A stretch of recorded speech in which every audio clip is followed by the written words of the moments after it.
Okay. Hello, everyone. Hi, Lisa. Hold on, I'm going to shut this down. The internet.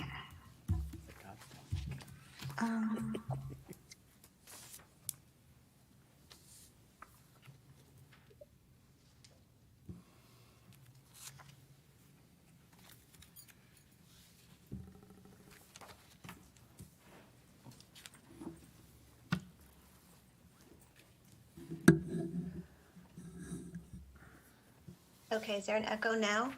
I think it's okay. I think we're good. Okay. All right, good. All right, so I can't see you guys. I can just see the screen. So is somebody sitting near the button to start the meeting? Yep, it's on. Okay, wonderful. All right, well, good evening, everyone, and welcome to our Town Council Budget Workshop for Thursday, April 25th. And I'm going to call the meeting to order and then ask everyone to please join me in saying the Pledge of Allegiance. I pledge allegiance to the flag of the United States of America and to the republic for which it stands, one nation, under God, indivisible, with liberty and justice for all. Thank you. So I am working from home this evening, and what I'm going to do, I think I'm going to turn the meeting agenda over to the deputy mayor to run the meeting because I'm at home taking care of one of my little patients who had a procedure today, and I'm going to be in and out of the meeting. So rather than being disruptive, I'm going to turn it over to Deputy Mayor Greenspan, but I just wanted to welcome everyone to tonight's meeting. As you know, we have heard the proposed budget from the town manager, and tonight is just the beginning of a series of workshops where we will hear about all the departments in quite a bit more detail, take a deep dive into these numbers and the rationale behind them. I encourage everyone out there, whether you're watching or you may be talking about it periodically with friends and family, to get involved in the process. Come to public comment. I know that many of you share your ideas with us on the council, and we certainly appreciate that. But this is, of course, your budget, and it details how the town operates and your services. So with that, Deputy Mayor, I'm going to turn it over to you for public comment and the remainder of the workshop. Okay, thank you. We'll move on to public comments. This portion of the meeting is specifically set aside for comments from the public who are asked to limit their comments to 2 minutes. Any person interested in providing public comments should email publiccomments@rockyhillct.gov and will be provided with a link to attend the meeting and instructions on how to participate. Guess it's me. All right. Alan Smith, 112 Old Main Street. And obviously, we're going to hear way more details about everything. So, some of these questions might automatically be answered anyway. But from some of the stuff that's supposed to be covered tonight, and I'm not sure if this is going to be covered in here, but I know one thing is around the fund balance and improving the amount of money that we have in the fund balance. I don't understand all the details of that, but my understanding is maybe that's just the fund that money passes through for payroll and paying bills and all that stuff. And I just had one question around that, and it might also relate to the fire and volunteer ambulance. Is I've heard, and I don't know if it's true, so it might just be a rumor, that the town bounced some checks last year for fire, volunteer, ambulance stipends. So if that is the case, obviously that is a problem that we would like to rectify, so I can certainly understand putting more money in that fund balance. Another one further down there is economic development. So this is bringing back the position of economic development director. I'm involved in some boards and commissions and stuff related to economic development, but this is just my personal opinion because we haven't discussed any of that stuff. I think that it's a little crazy to think that the town manager can also be responsible for economic development. So while also maintaining the roads and making sure payroll is paid and fire and police and all these other things. So although we don't always like to add headcount to the town, which is ultimately money on the bottom line, that's really more of an investment. And I think the last few years, if the last few years we haven't had an economic development director, and we can see it from not a ton of economic development.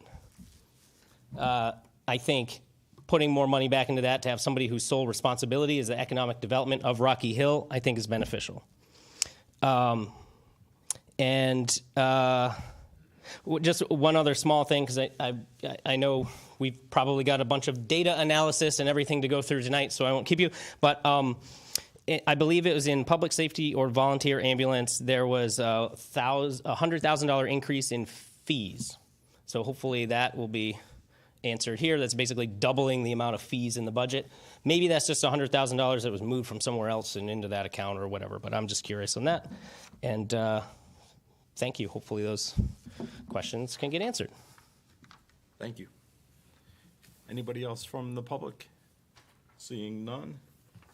I'd like to make an amendment to the agenda tonight. I'd like to move up item A12, information technology, to be the first item under general government. So moved. Okay, all in favor? Aye. Okay, motion carries. So we'll start off with information technology. Yeah, Mr. Chairman, I just have a little short intro, and then Mona is going to do a process to walk through, so people who are watching, so they can learn how to get around the budget if they want to follow. We are very excited about this budget. Before we get into the numbers, we had presented at the February 5th meeting the introduction of 3 new measures.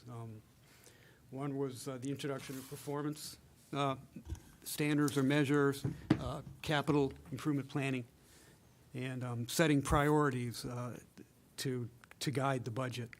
We're very proud of those. This is the first budget ever where we are actually attempting for the first time to utilize performance measures. These measures were a result of some research done by Mona, looking at not neighboring towns, but other towns, what they utilize, also based on GFOA standards.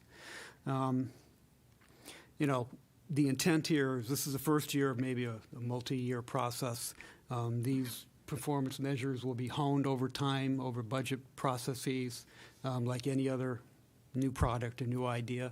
So, this is our first attempt, and next year we're going to hone those and listen to input from everyone, and try to get this thing rolling. So, in a year or two, it's on its way. So with that, I'm going to let Mona now kind of walk the public through following us tonight. Yeah, so if you haven't found the digital budget book yet, if you go to the rockyhillct.gov page, you'll see a link, under news flashes. If you click on the news flash for this budget, you'll be able to come to this particular page. I am not going to read every page because it's about a 300-page document, but just so you know when you get there what you're looking at and what we're looking at tonight. First of all, you'll see drop downs because this is a digital document. You can find the letter that was from the town manager for the proposed budget. It's really got some nice high level, if you want to look at the high level of the budget of where we are. It'll show the process, org charts, and so forth. Some other great data and information is in this tab called the budget overview. If you look at that, you can find the high level, by departments, by organizational, by objects. We also, for the first time in one of our budgets, since I've been around 20 plus years, we are sharing information on special revenue funds. There's conversation about, what's a general fund and what are the others. You'll see this for the first time in a general fund budget book. some talk about the revenue. Although we spend our reviews looking at the department's expenditures, oftentimes we are interested in where's the money coming from other than increasing taxes. So some summaries there. I'm going to skip for a second. Capital improvement, a new section that we're very proud of. We've had departments go in, they put their capital requests in. You can get information about the capital item, how it's going to be funded, in some cases even some photos of what the interest is or maps that's involved. And the debt section, we'll talk about the capital debt if you're interested in that. And just a little detail is a large line item, and many folks may want to see what we've been spending it on. It's about $8 million of your budget, and you can see which projects are related. So with that quick summary, we're going to be working for the next few workshops in this category called departments. Each department is in a high-level group. I'm going to click down, and then we're going to see each page. So I'll bring this up as a department comes up, and we can look at their line items here at our desks and as well as at home. So again, we had our first item was going to be the information technology, which is in the general government. Oops, and my mouse is a little sensitive. And back to town manager. Yeah, John had prepared, I think, a very comprehensive budget. The major initiatives for this budget is Windows 11. We need to convert from Windows 10 to Windows 11 because that Windows 10 will not be supported after October 25. And then the Microsoft 365, we're in the first phase of implementing that. I believe there are probably 3 or 4 departments left, including the town council, fire department, highway, and town council. I think we've all been a little frustrated, those of us who have had the first phase of the new emails and trying to read them on the phone. So John will be clearing that up over time. In biometrics, cybersecurity, that is the priority. And as you can move down to the performance measures and actually the goals, goal number 4, implementing the Windows Hello, which is a PIN-based software package that spans across different platforms, laptop, phone, PC, and also the FIDO2, which is a biometric cybersecurity platform, again, across all devices. That enhances the security. It's a 2-factor authentication program. That will be prioritized, if you can see in the performance measure box. The last one says biometric authenticate. I can't say the word. Anyway, you know what I mean. We're looking at 100 seats, and the priority currently will be going to the police department for their mobile laptops. That is a priority for the security. If we turn to the next page, this is where all the numbers are. You can see a rundown to the training of 5334. It's almost a 54% increase, $3,000. And that, again, is for the additional training hours needed for the additional components of the Microsoft 365. The information technology, you're seeing a 12% decrease. That's the risk assessment that has been that was completed. And also the technology software is a decrease also. If you have questions, just let me know. If you have burning questions on some of these, because, most of these are, they're contractual increases. Maintenance contracts are just, the costs are just higher. That's the line item 5436. And as you move down the page, we have the technical equipment that consists of the FIDO2 I mentioned earlier. And then the, I'm sorry. No, You all okay. set? And then the computer category, looking at a 100% increase, $15,000 increase. That's the 5-year replacement plan. And for the, and also for the Windows going out and Windows 10 going out, Windows 11 coming in. That requires some hardware upgrades over a couple of, maybe the next 3 budget cycles. All right, so I noticed hardware or I think desktop units going from 20 this year to 40 replacements next year. That's from the Windows 11 implementation? Or? Exactly, yes. Do we have, I know we have a number of service contracts and maintenance contracts and things. Are there any of those that are coming up that we can negotiate with our current vendor or alternative vendors to get better pricing? Well, Can I? yeah, sure, you can. It's a rather broad question. Yeah. Last year, we did do some of that already. Right. You'll notice in that, the technology software that there's actually a decrease, and that's exactly what you're seeing, is our IT director had taken, we had, I'd say, several smaller contracts doing different functions, and when going with the Microsoft 365 and dropping off some of those items that weren't needed or could be replaced by going with one conglomerate contract. So actually he did precisely that, which was try to find the best bang for the buck, and was able to come up with a decrease on that line item. Are there, is cybersecurity in part of this, the IT budget, or is that somewhere else? So, That's the, one of the priorities for this, in this particular, in the IT department, yes. is it spiked out, like, is there, what our pricing is, you know, because I know that's an important, every year it's become more and more difficult to fight that, so I don't know. Is that spiked out or separated out in here, or is it embedded in maintenance contracts, or? That would be in the contract, the biometric authentication, that would be the FIDO2 program, and also the, Windows 365 is also part of that. Okay. Yeah, and under the technology service, you'll have the risk assessment and monitoring on that, so between the two lines. So that's where you'll get a lot of your cybersecurity. We had the risk assessment already in place, and then starting to move forward with rolling out and taking advantage of some of the recommendations. And we're finalizing that, the contract should be finalized in July for the vendor. I mean, this may be pie in the sky thing, but are there any type of state programs that will reimburse for cybersecurity or new hardware because of cybersecurity or anything like that we use to offset some of these costs? That is a good question. Yeah.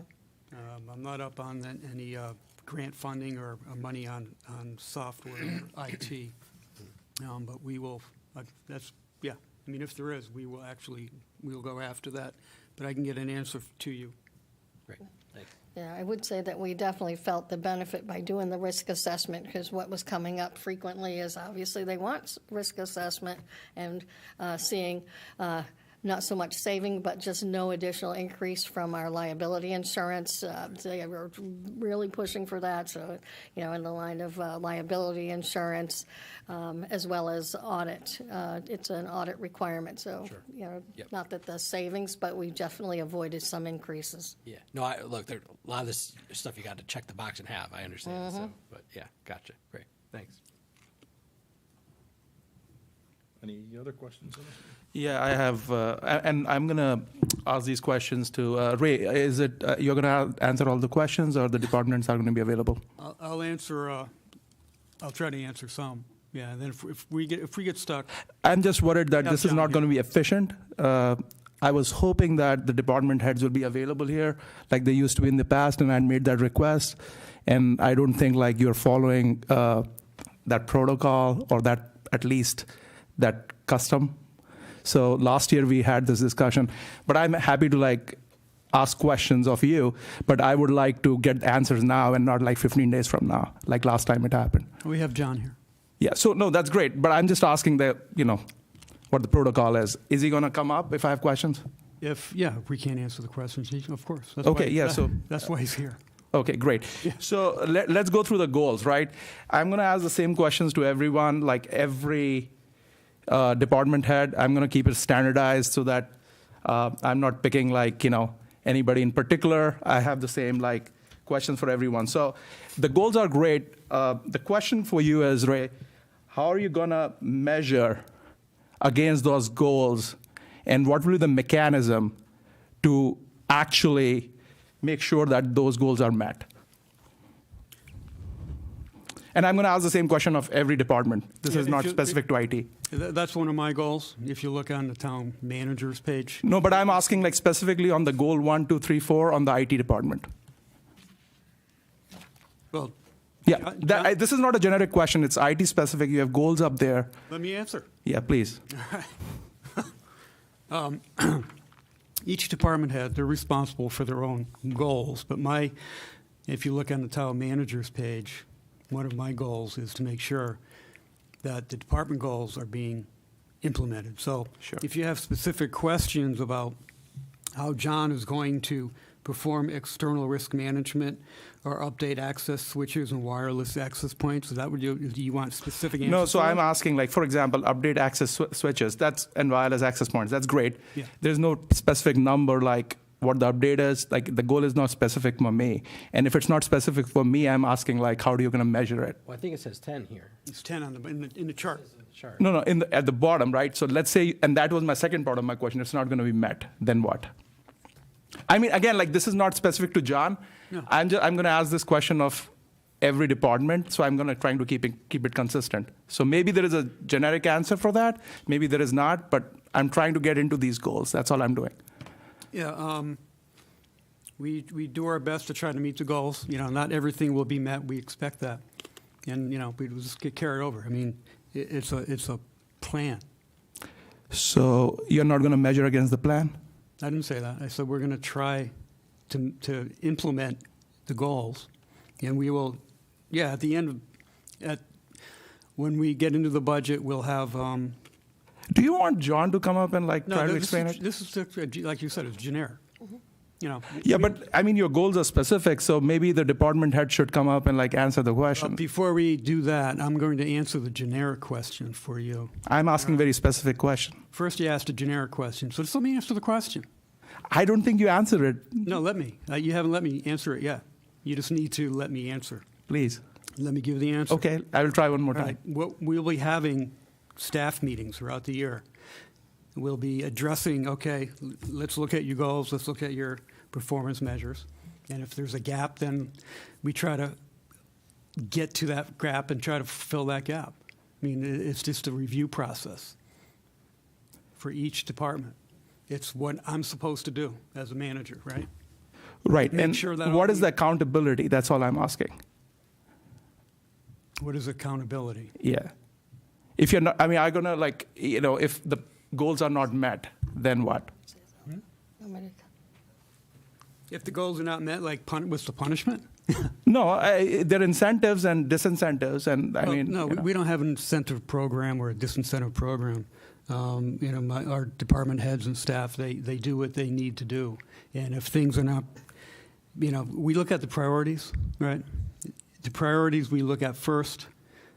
During the day, there are many, many issues that pop up. We just can't focus on this, but we try to focus on this in between the daily activities of people coming in, staff looking at John trying to fix problems. So it's a review process. It's maybe a monthly review. We haven't established that yet. It could be a quarterly review. It could be a weekly review.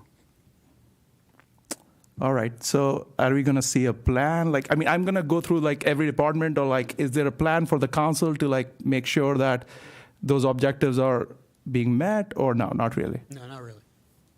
So it's not gonna be a transparent process. It'll be a management process.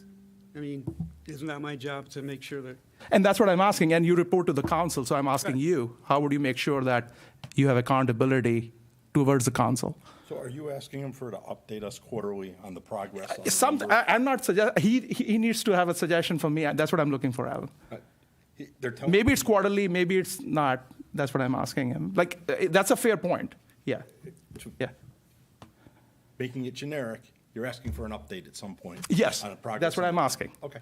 Yeah, so what is, he made it easier for you. Yeah, you did. Yeah. So what is the answer, Ray?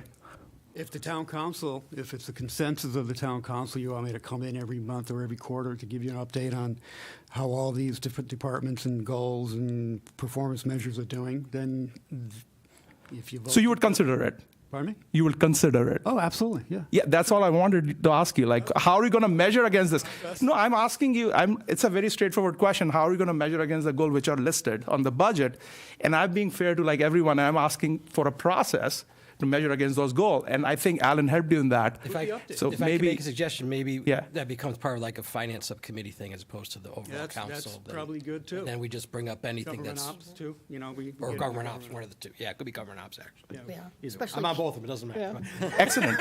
Excellent. So Yeah, and keep All right. in mind that these are for the goals thank you, for Alan next and year. Jeff. Yeah. We are good.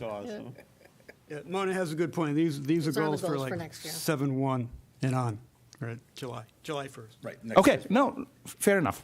Thank you. Any other questions? Right, just one from me. You know, as we're looking at information technology, I know cybersecurity is a must, you know, we have to have that piece in. Do we create any operational efficiencies by the investment in new technology we're making?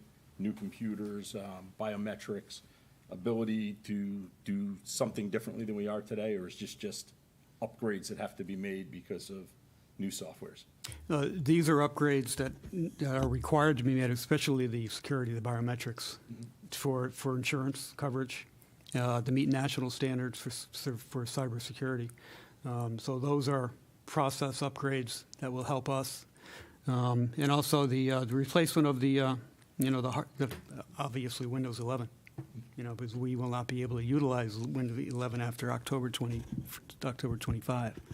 So, you know, that's an upgrade in efficiencies, because 11 will have more components, easier to use, better access, as long as we get trained properly to use it and we have enough experience. Actually, I do have one more question quickly. I was going to say, and the switches will help with the Oh, the Wi-Fi for the remote location. So I think when you talk about advantages, for example, you know, remote access, definitely. I know BOE has their own, Board of Education has their own IT department, and there's various reasons for doing that, but is this a project that we can get pricing on? If, like, are they going through the same upgrade to Windows? And if so, do we get a better pricing if we combine them? I'm not saying combine the departments, but at least get combined pricing. They're separate. No, they're I'm separate. not sure of their Different pace that they're security going at. requirements are separate systems, you know. that So it's apples and oranges a bit, kinda okay. Cross-pollinate. Okay. There's no further questions. We'll move on to the town council department.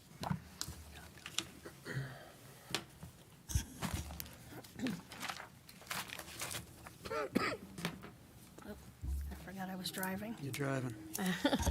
I can drive and turn at the same time.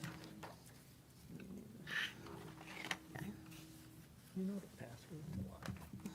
For,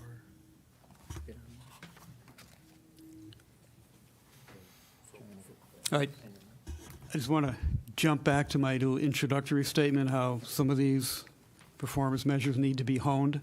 This obviously is one. We never discussed any type of measurements for the town council. And there is a typo, number of public hearings that really, you know, I anticipate, you know, we will hopefully be updating ordinances and passing a few ordinances which require public hearings and things. So, you know, I'm looking at maybe at least 4 to 6, at least public hearings to look at some potential ordinance upgrades for the town council. So this definitely needs to be reworked for next year, or even now during the process.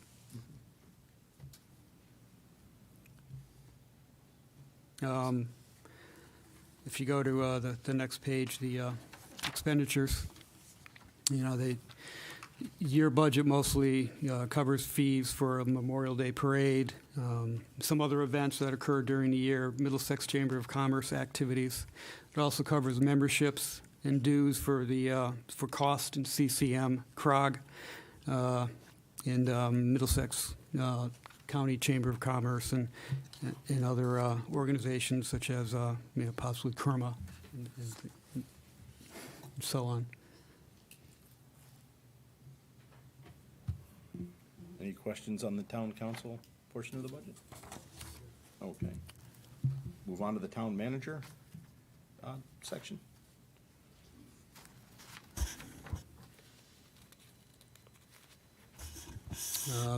Goal number 1, monitor departments to assure activities are in line with stated department goals and management activities.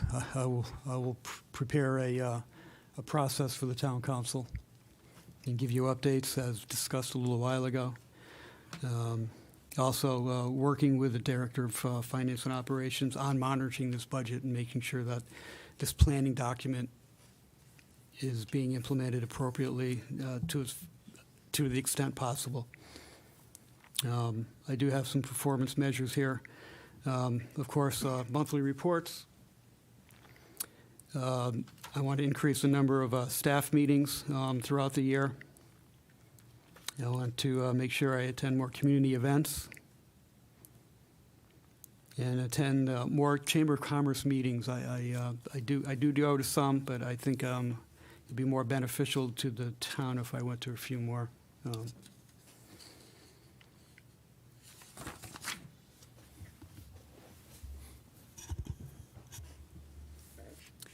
Again, a simple budget similar to the town council.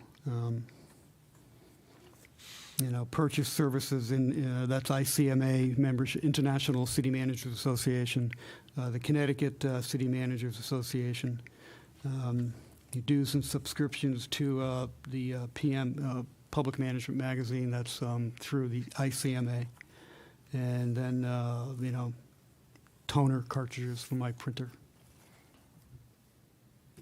ink.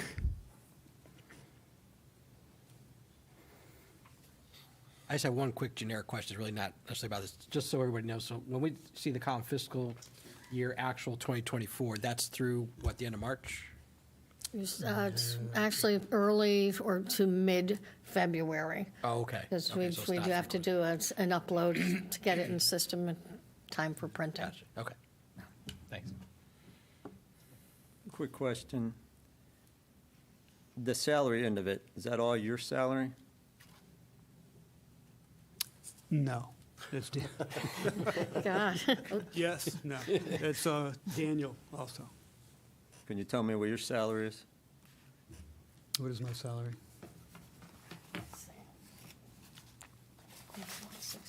Hold on. I think I brought it with me. We don't get checks anymore, so I don't keep track of it. What a nice way to be, huh? Okay. So you are at 177. The remainder would be Daniel. For next year, you have a budgeted. Right. What's the budgeted increase for your salary for next year? It is at 182, 5%? Three. If I had to calculate. Oh, I just gave you 5, I'm sorry. Three. Three. 3%? Yeah. Yeah. Contract. Thank you. Ray, remind me, how long is your contract? 5 years. Okay. So this is the second year, and there is a step increase like every year, right? Like a Yes. percentage, fixed percentage. right? Yes. Okay, Yes. thank you. Do you have department heads that are non-union? Do they have a set rate increase in No. our budget No. yearly? No. No. What you'll see I hope you don't mind, but what you'll see on those, anything that's non-bargaining Right. will show as no increases, and those come out of the line item called contingency. That line item is also used for contracts that are not settled as well. So at the timing of this, our clerical contract had not settled, although it has since then. So you'll see that those are lower, and anything that's going to go into the next year, the differences in contract settlements are out of contingency, which is a separate page. Well, what, like department heads though, do they get, all department heads get a certain amount of raise yearly? They're up to me.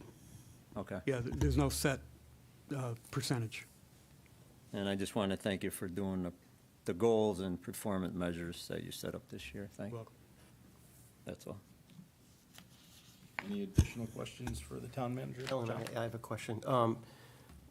Ray and Mona, as we go along, and I know this comes up every year, about synergies between the town and Board of Ed.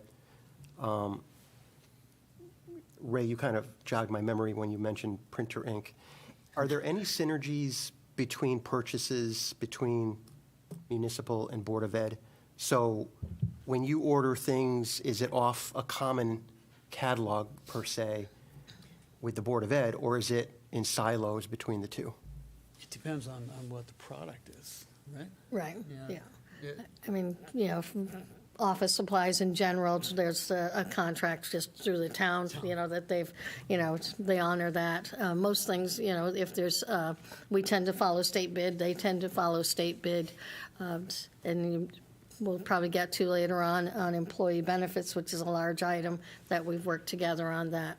But for the most part, many of the types of things purchased, other than like the office supply type of things, go off in different directions. They'll have transportation and tuition, whereas we'll have, trash and so forth. Okay, thank you.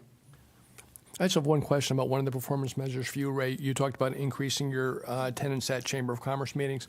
When the position of Director of Economic Development is filled, would you anticipate that person becoming perhaps the primary liaison or having more of a role in that regard rather than you personally? Yes, Okay. absolutely, yes. For Is that me- typical, that it's the economic development directors rather than the chief executives who are mostly active in the chamber? Yeah, there are certain meetings where the chamber expects the first selectman or the town manager, those are like maybe the quarterly meetings, but the other meetings that occur almost every couple of weeks or every month, that would be more of the economic development director, like I was doing Okay. a year and a half ago. So that performance measure that you inserted here, that may be kind of a fluctuating one then, depending upon when that position is filled? Right. Okay, thanks. Anybody else? Seeing none. Move on to human resources and legal compliance.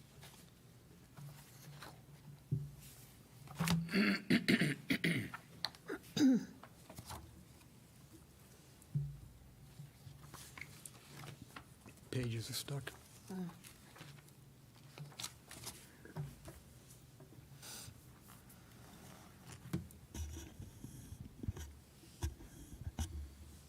We can run through the 3 goals that are stated here if you'd like.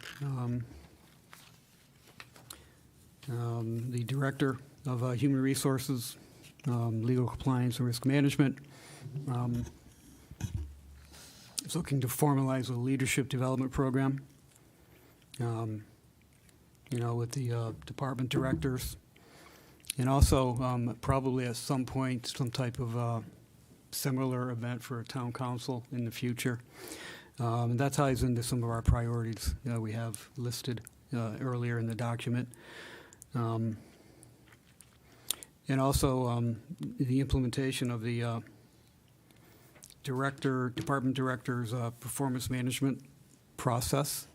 I'm looking for a protocol and all for setting goals and priorities. This ties into actually honing in on these performance measures, so that would work into what we'd like to do over the course of this coming year for next year's budget process, to hone these performance measures to be more specific and more meaningful, I think, as we go on.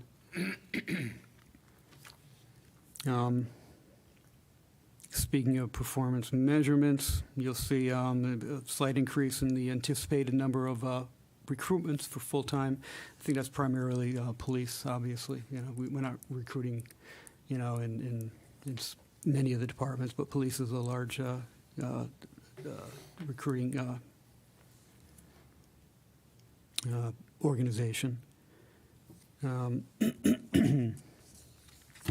lot of cases with FOIA, particularly now with the police department and with the town, as we experienced with some civil actions against the town in the past. Also, the Planning and Zoning Commission, they can get sued at any point with any development. We had an issue with some affordable housing programs that were initially appealed to court. So we're looking at an increase there also. If you move on to the, Before you move on, can I ask you, like, what are the full-time recruitments? Can you go into the detail a little bit?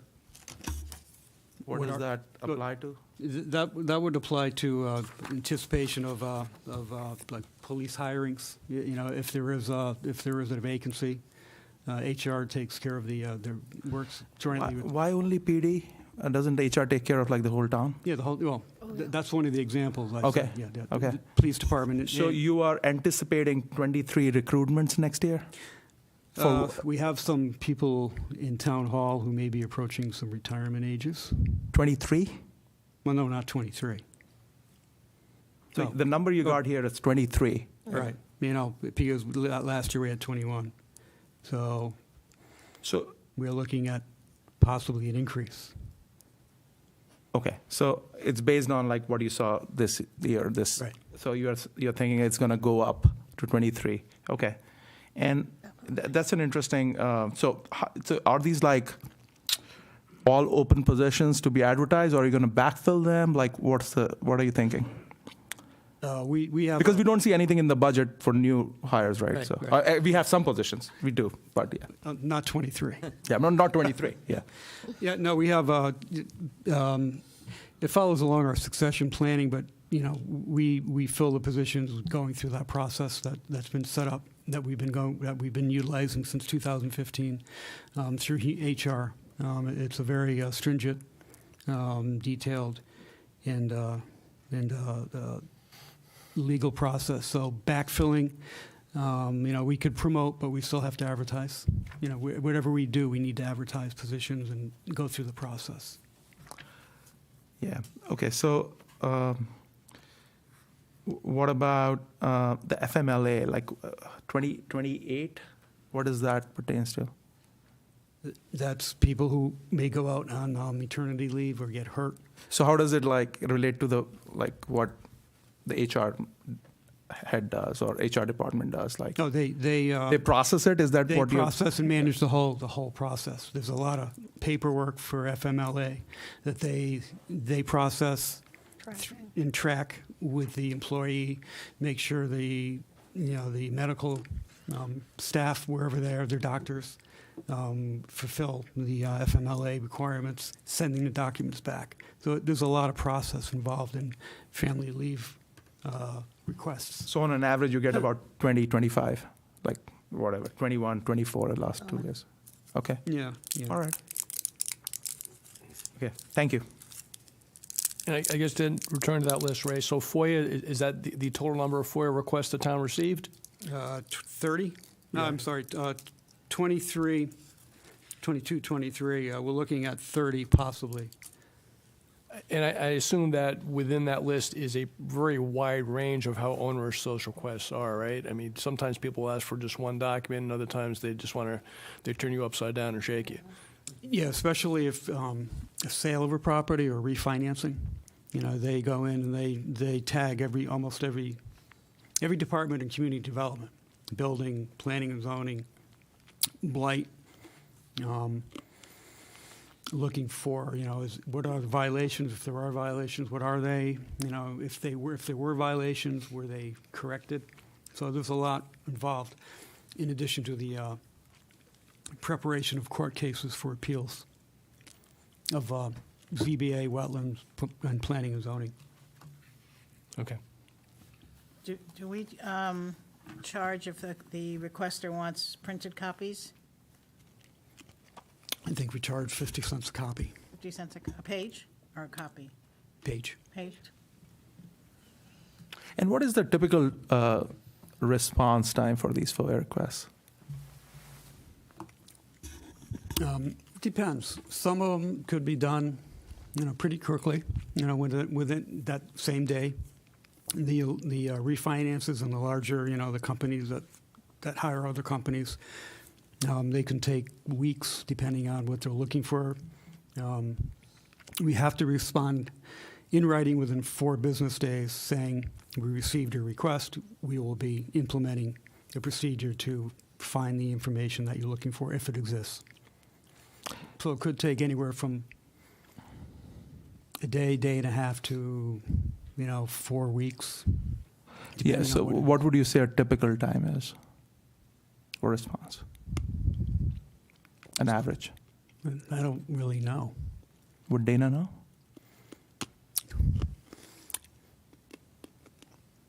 What would that be, Dana? Sure.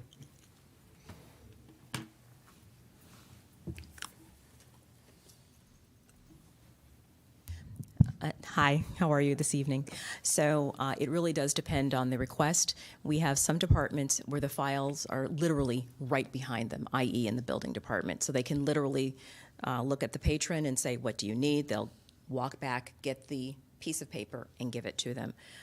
But as Councilor O'Sullivan noted, we could have requests where we have to literally go to the vault, to the infamous vault, and go through bankers' boxes worth of documents.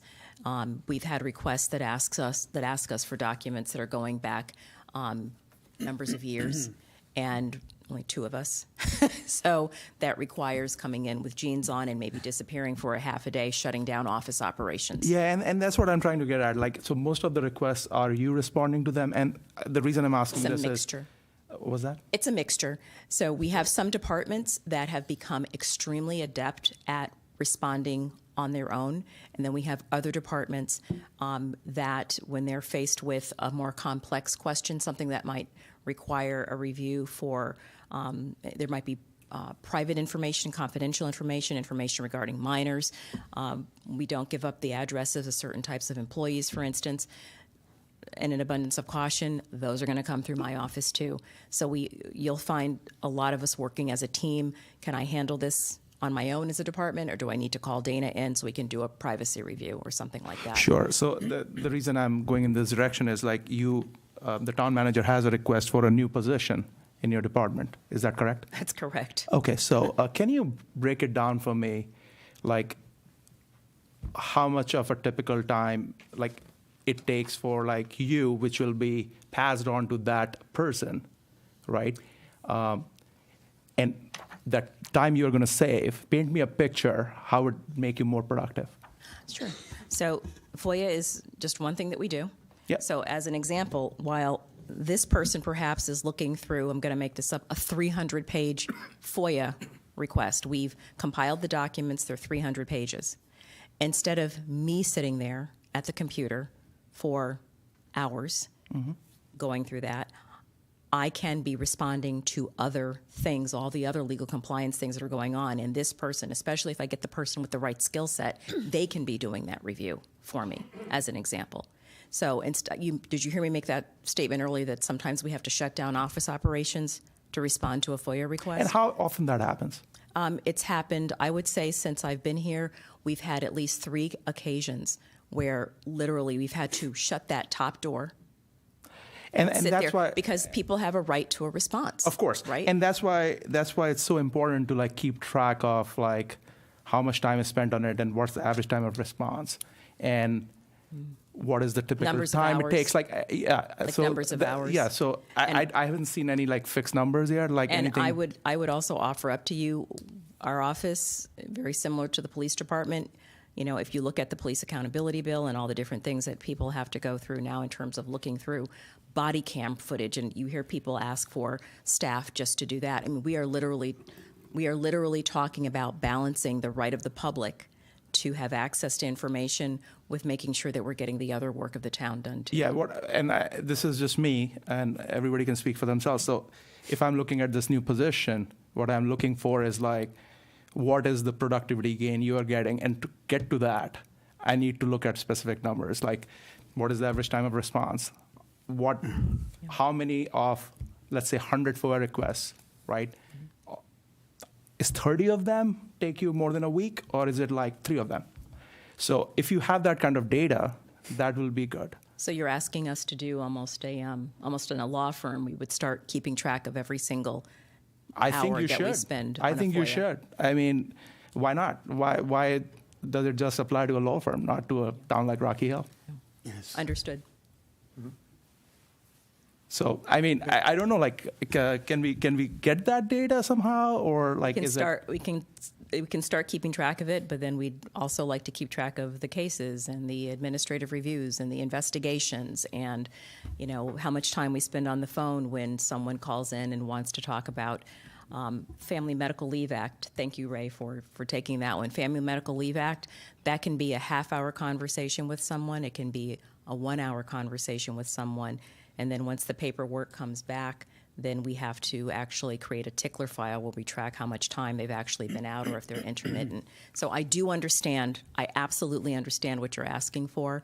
I will tell you that I'm not saying no to that. That is one more task that you're I think asking that should go in folks your to do. objectives, probably. I mean, you can talk to the town manager. mean, That's not I- my area. But here's the thing. I will say this. Chief Klett is sitting there, like he provides us data on FOIA requests and things like that, on administrative stuff pretty regularly, monthly, as a matter of fact. So if he's able to keep track of it, I don't think So you know should if be. you're asking us to keep track of hours, the number of hours yeah, we no, spend on each project. I don't I want to just speak want to make for sure I him, understand But Okay. I don't want to speak to him, but I think he has quantified those things. the numbers of hours he spends on each request Yeah, also. I think that's the direction he's marching towards. Like, I mean, well, honestly, I'd want to hear how arduous of a task that's going to be. The difference Yeah, between you I guys have and a to- law firm is a law firm gets their revenue based on Right, that information. right. So literally- we're not billing out people based on this information. Yeah, and I don't want to double our expenditures trying to keep track of this. So if it's something simple No, to this do is in one- context. So this is in context of the new position. It's very specific, and I'm trying to figure out, like, how are we going to measure if a person is required in a particular department without actually knowing how the time is spent in that department? Is that unfair? Like, is that unfair to ask? They haven't. You're asking them to start doing something like now, but we're considering the position today. So I don't know how. Well, that's I don't understand why those questions didn't come up when we were talking about the emergency management director positions. You didn't ask those questions. She's going to need 2 more I did. positions just to manage what you're asking That's for. my concern. Is Yeah. that it's. Yeah. Yeah, I'm just asking, like, today, like, I think what he's trying to ask, Dana, is the amount of time you spend now on FOIA and all this other stuff, if it's 30 hours a week, then that 30 hours can be transferred to this new position to free you up to do The- priority things. Exactly, and to do them faster and to be more responsive. I'm in the business of being very responsive. When a complaint comes in, I'm supposed to be able to call that employee into my office right then and there, interview them, make sure I understand what their issues are. And if I can't do that, it's problematic for the employee. So now I have a FOIA request. I also need to make sure that the people who asked for information or documents, someone needs to be sitting there going through those 300 PDFs that are up on my screen. So adding a position will help us to get that work done faster. So now that alleged victim isn't sitting there, oh, Dana has a FOIA request to finish. Well, okay, it'll be about 4 days before she can get back to me. That's what this position brings so to my office. let's moving away from that. Let's say, what other tasks like that position? Yeah, let me jump. That it's not just a FOIA. You know, we're looking Yeah, that's at, what I'm broadening it out Yeah, a yeah. little bit. Employee relations, collective bargaining, internal investigations, everything that Dana does. She needs assistance in helping with the research of all these, you know, disability, looking at complaints regarding ADA things. You know, the list keeps going on. OSHA violations, OSHA training, workplace safety, working with the safety committee, all these different activities. Yeah, and so Like an administrative assistant, law clerk type of, Oh, no. that could alleviate some of the things you do? I'm actually going to call this person a mini me of sorts, a junior level me who can actually come to the table with the ability to help with substantive, meaty work. I have, as you know, a new administrative type in the office, HR generalist, who is still in training. I need someone who can handle the substantive work and make those judgment calls about privacy, understand the law relative to strategic collective bargaining issues, union negotiations issues. You know, those salary surveys that I share with you. I need someone who understands how to go out there and do a salary comparison between different union contracts. is there anyone in the town who can do that job today? Me. No. I'm serious I'm about serious, this. too. Is there anybody else in the town? There's no one who can actually do this administrative work. Administrative. Like supporting you. It is administrative, right? Like, No, that's not what I said. No, it's- It's substantive. Professional.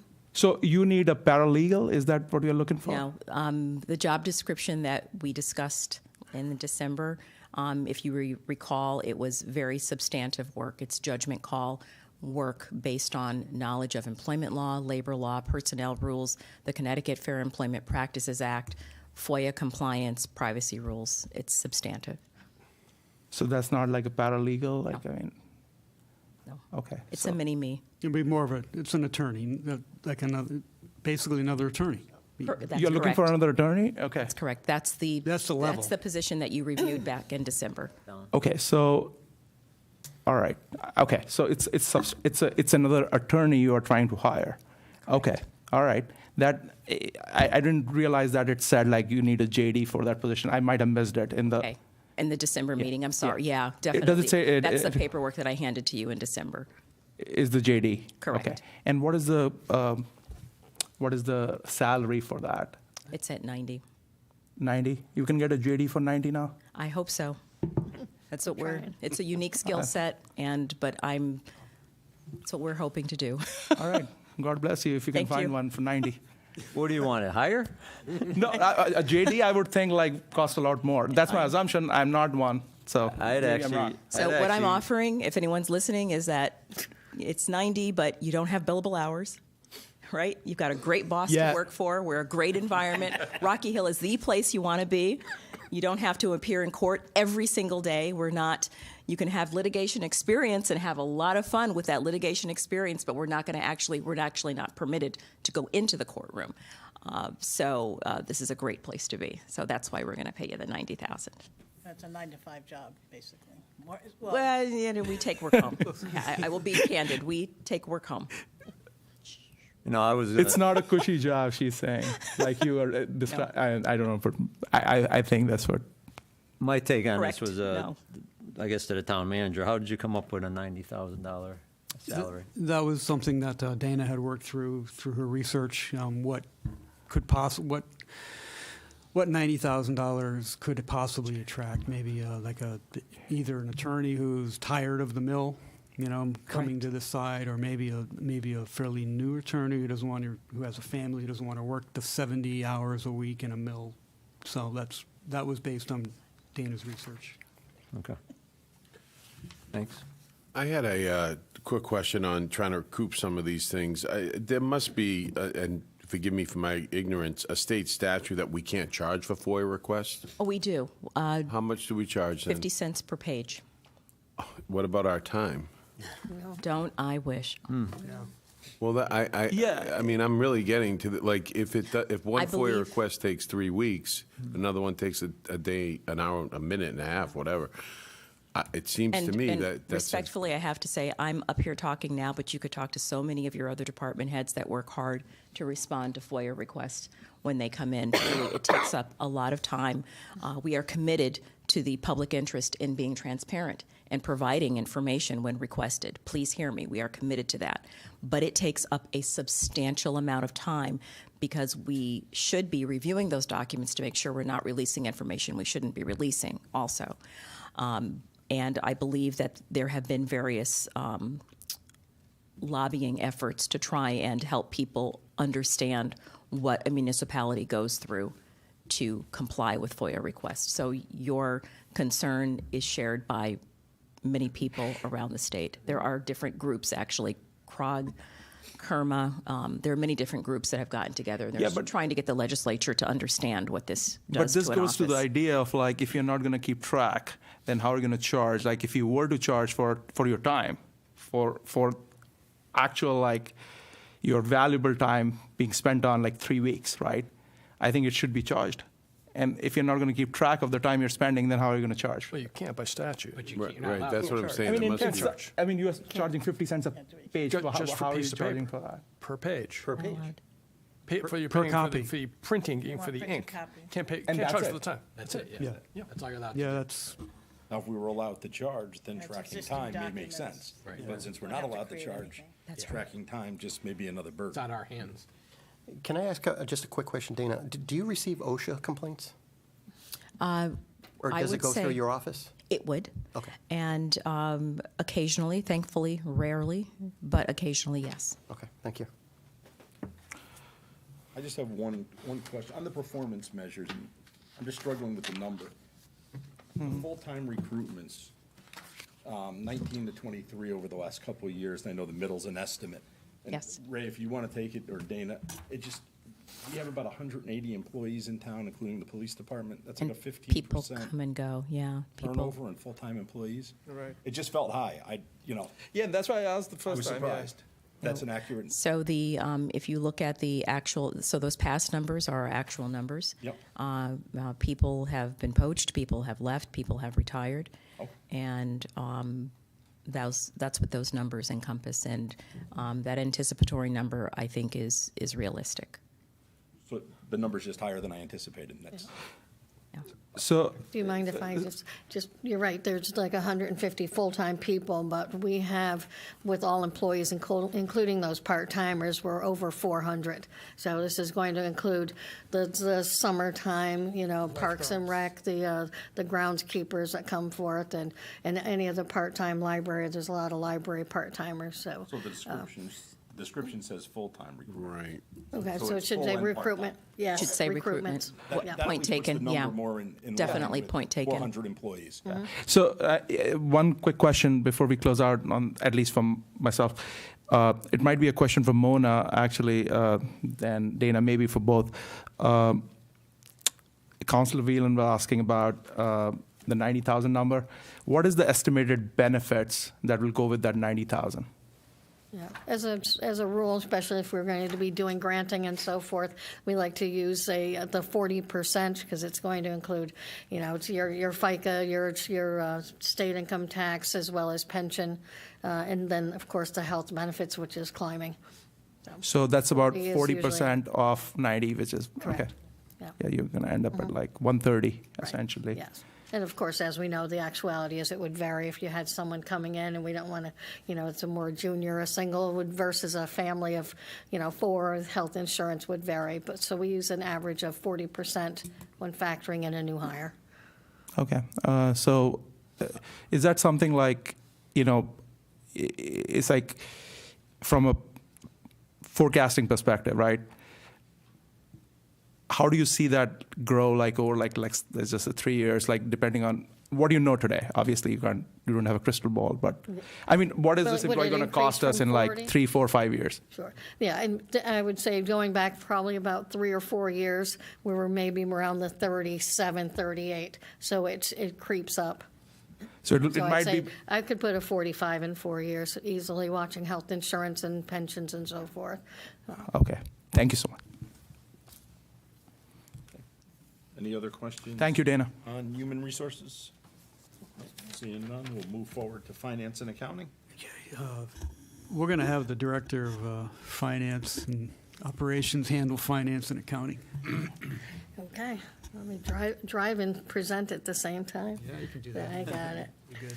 So for goals, it's obviously upgrading and streamlining the financial system. We are almost where we would like to be. There's a next level. So you'll see when I go into the dollar amounts, increases in software. We've had probably one of the best, most robust financial systems across the state. It's very popular amongst municipalities. The next layer is going to address things such as asset management, which we've had more of a bare bones approach to it. So looking forward to that, as well as they call it a content manager. So when you're paying an invoice or purchase order, it gets attached into the financial system, makes audits go quicker. And obviously, anyone that's got any questions or needs to look up the document is there at your fingertips. So that's the next goal for that. And obviously, as you're seeing here for the budget award, looking at the capital improvements and performance measures, which is the theme of what we're doing now.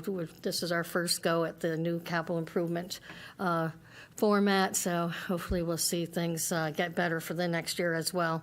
It looked great this time around. I think we've got a little bit further to go.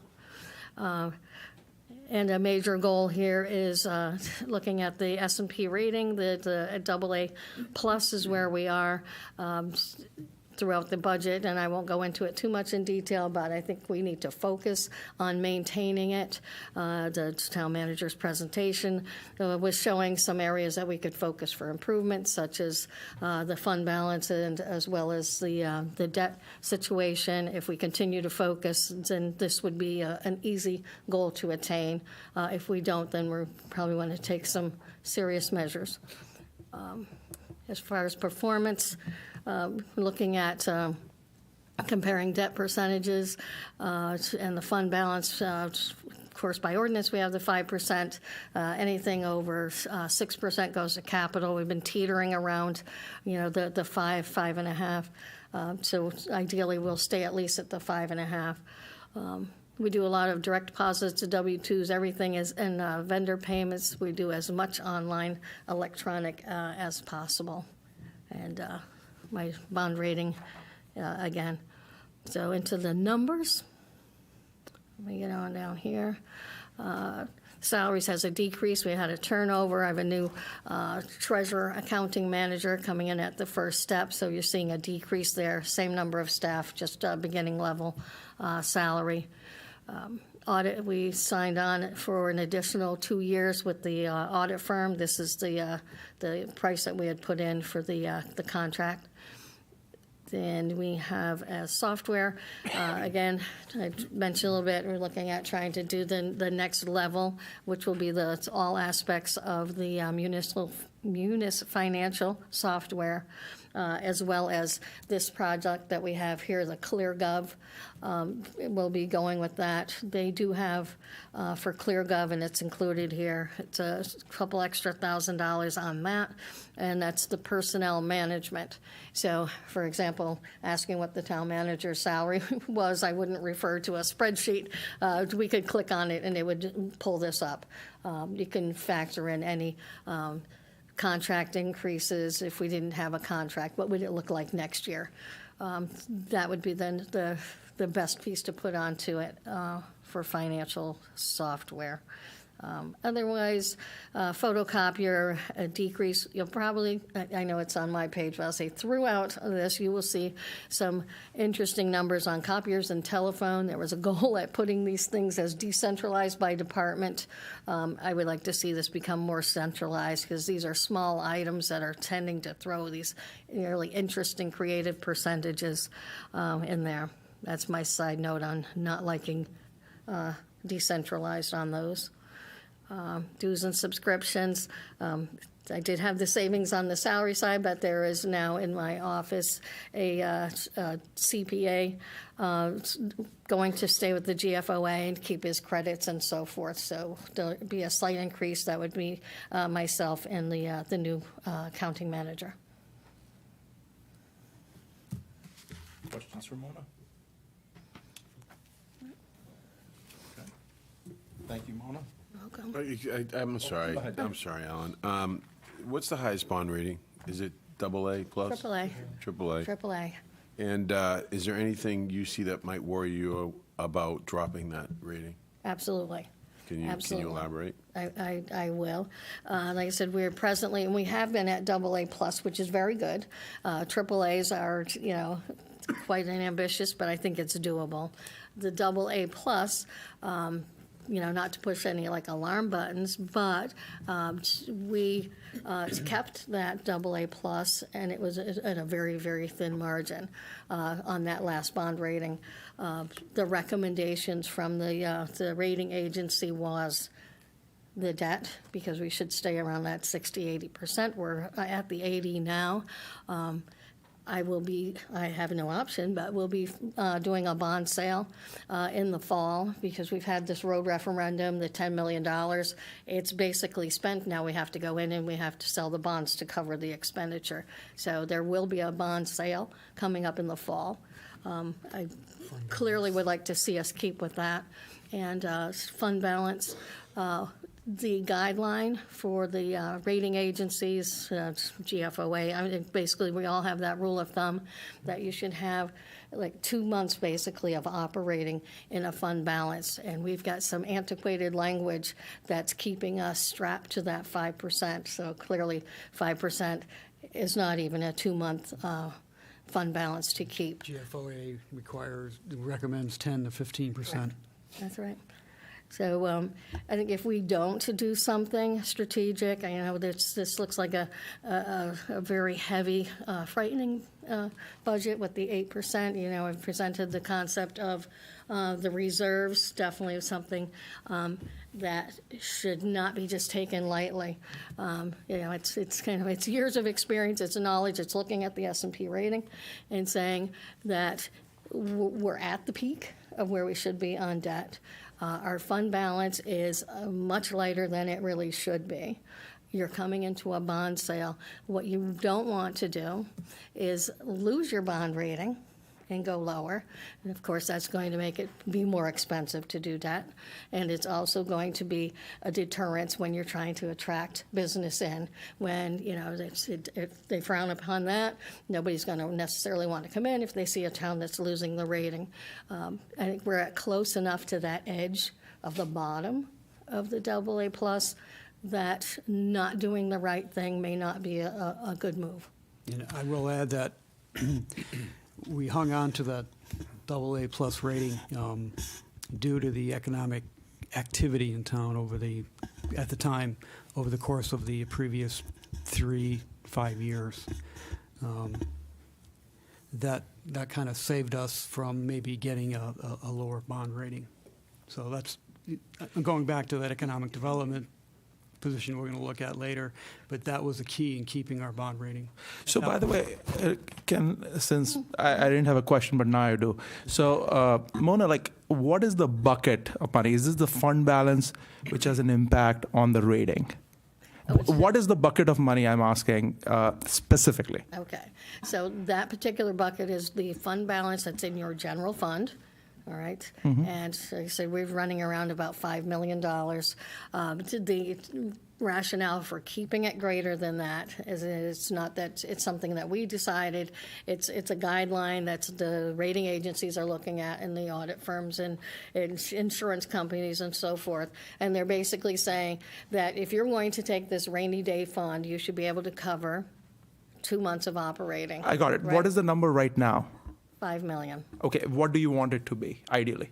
I think we should definitely have it at least at a 10%. So if we could double that up to get to the 10 Is million, that what if you this have is- proposed in the budget?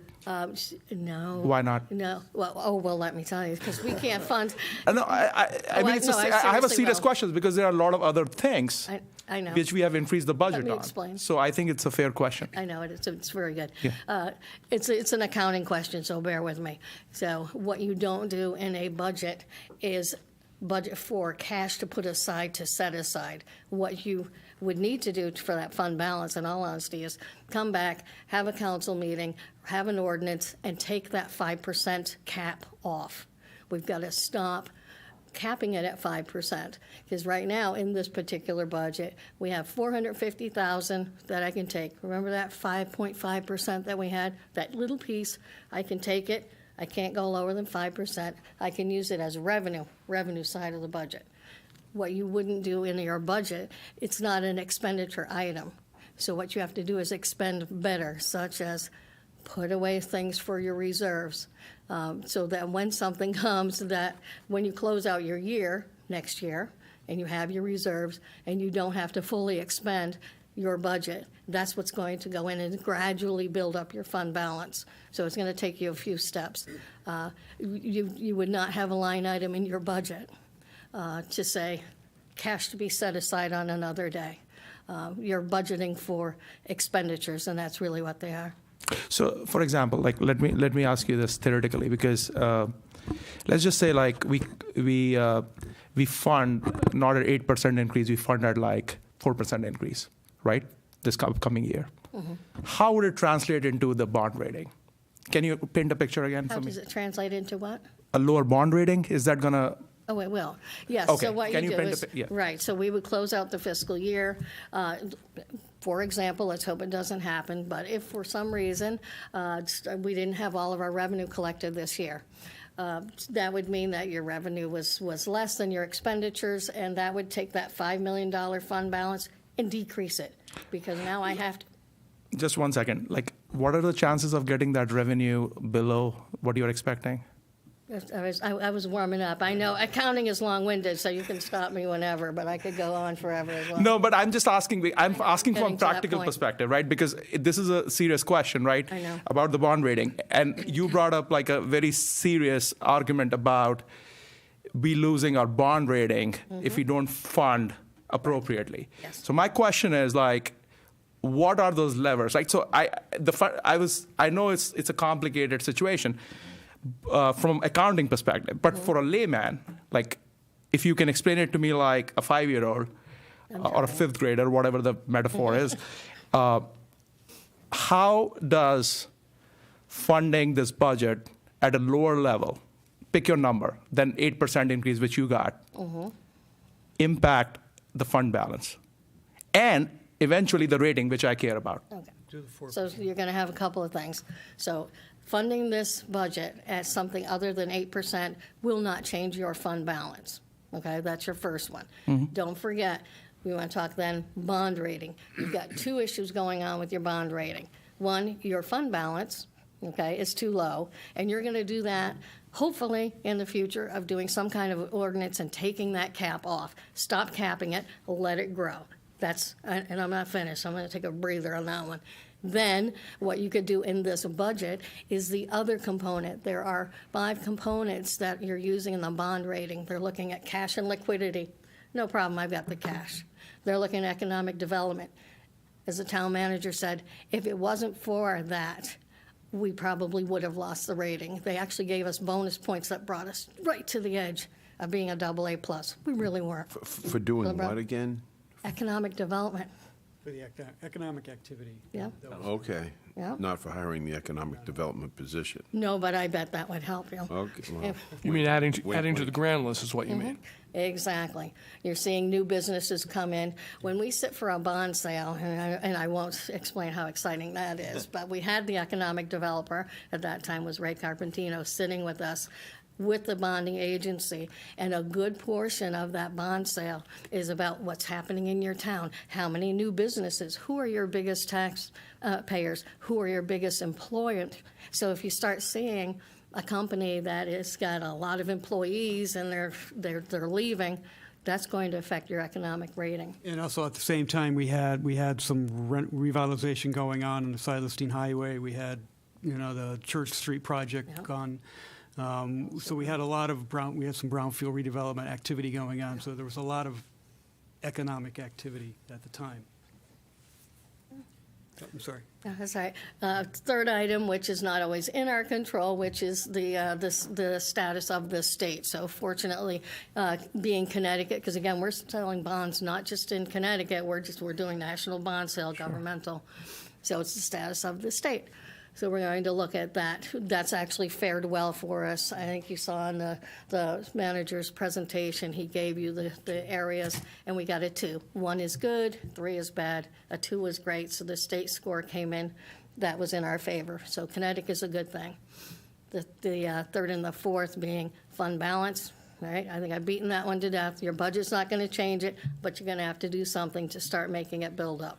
Okay. Then Thank you, Mona. you're going to have the last piece, which is going on where this is going to help you, which is debt. You are Okay. presently supposed to be within 60 to 80% is actually that red zone, the 3 points, that's us. I am selling debt. Okay. Next, I'm going to get to the point, okay? So I'm going to sell that debt in the fall and increase that. So my 3 is not going to get any better. My 3 for fund balance isn't getting any better. So if I can change that percentage tomorrow, I have not created a better fund balance. Then going back to what this budget does is if you start putting a reserve in, we are not going to go back and sell debt to do things like the Belden culvert, the beach road, the bridges are falling apart. Where am I going to get $700,000? If I didn't budget it, I'm going to have to go sell some debt. What are we going to do about the school? They've got over $2 million of HVAC. They've got classrooms and so forth. Where are you going to fund it? I'm going to have to do bond sale. That's what this budget does. No, thank you for that. I might go back and look at the recording of this meeting, go through because it really is a lesson in bond rating, class, I guess. Important. Yeah, so thank you for that. Thank you for taking the time. So more, just to pick up on the bonds. So I know we have the money for the referendum. Are those funded by bands right now, or? Right now, we have, no bands are out. Okay. So that everything is just bonded. So what you'll see in here, you'll have that debt page with the principal and interest. That is strictly just government bonds, principal interest, no notes at this point, which means come the fall, I will go out for bond again to cover that road referendum. We banned, I know I get so technical, but you can only ban twice, and we did bans twice on that road referendum. This time it's for bonds. We got to close that up. Okay. But debt is anticipated to decrease by 5%. Is That's the beauty of us having it all paid off by 2041.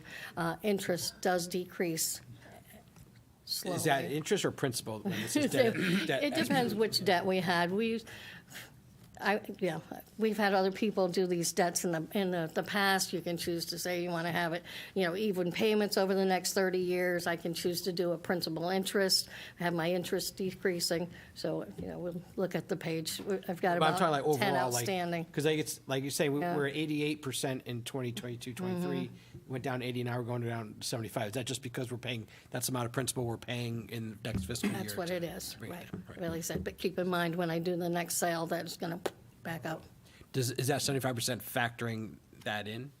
No, because that will go in the first payment will be in the 25, 26 year. So a bond sale for September, and then first payment will come in the following September. Okay. So what do you, I mean, just a little bit crystal ball, but what do you think that's going to shoot it back up to at that point?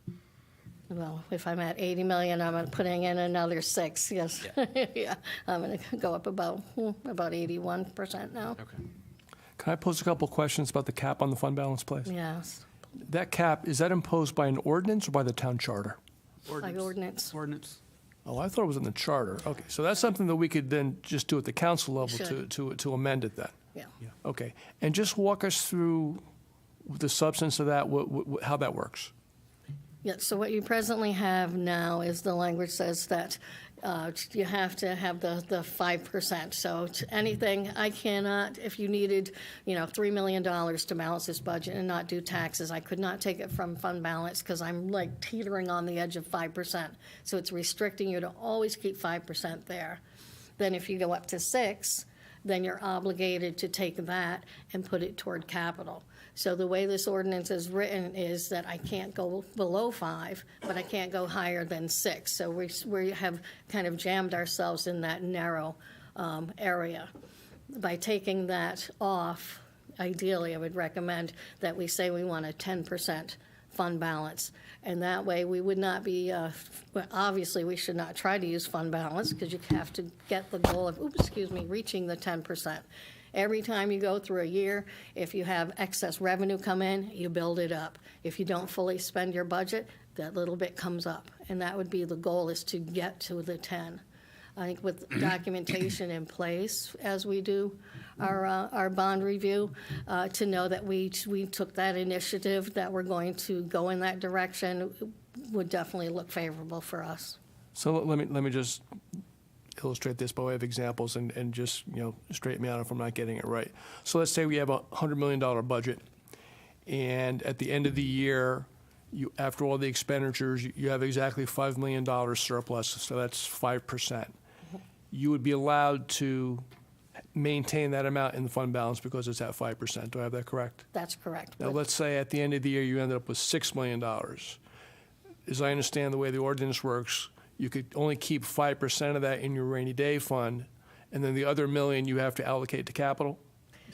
That's up to the 6. So if you had 6.1 million. So then- that's my next, Yeah. but that's the third tranche. But right now, so the first 5% you can put in your rainy day fund, Yep.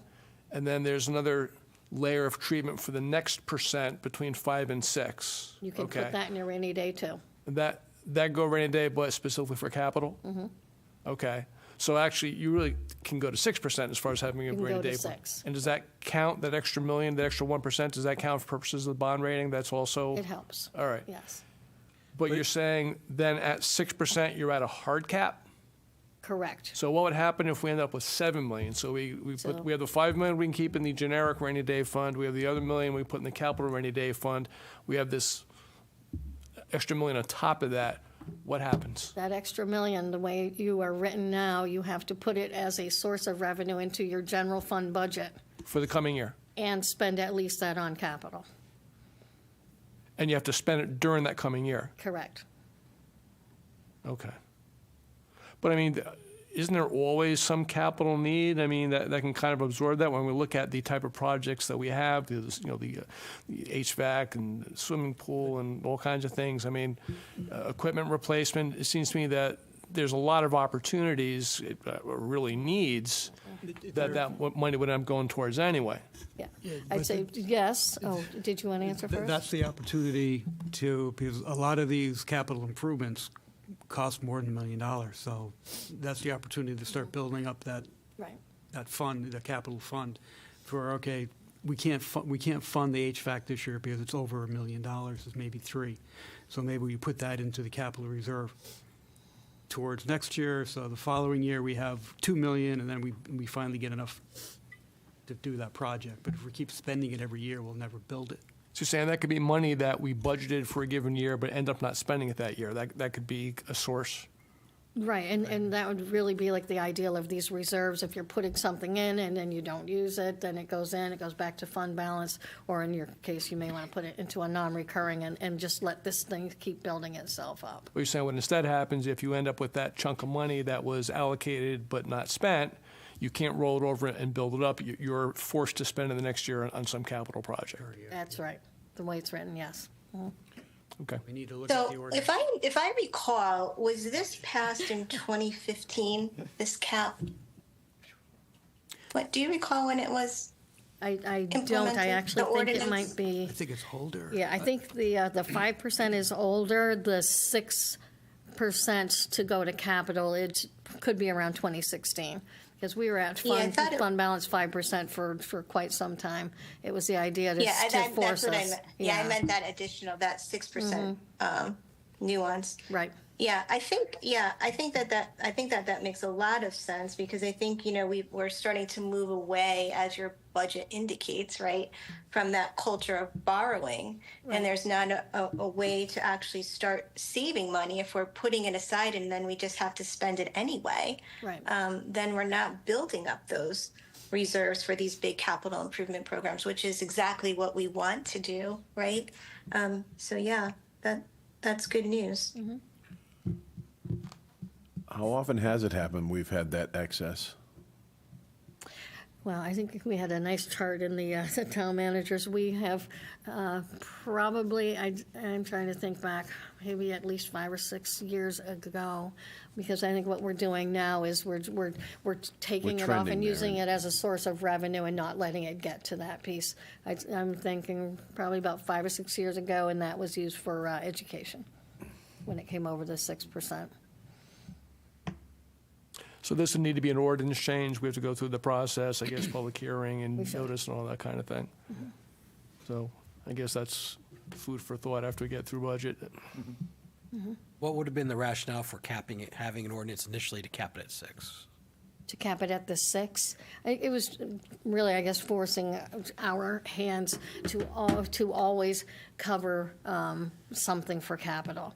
So I think that there's probably the tendency was to spend it down, that you only needed 5, so we'll take it and we'll put it in as revenue to the general fund.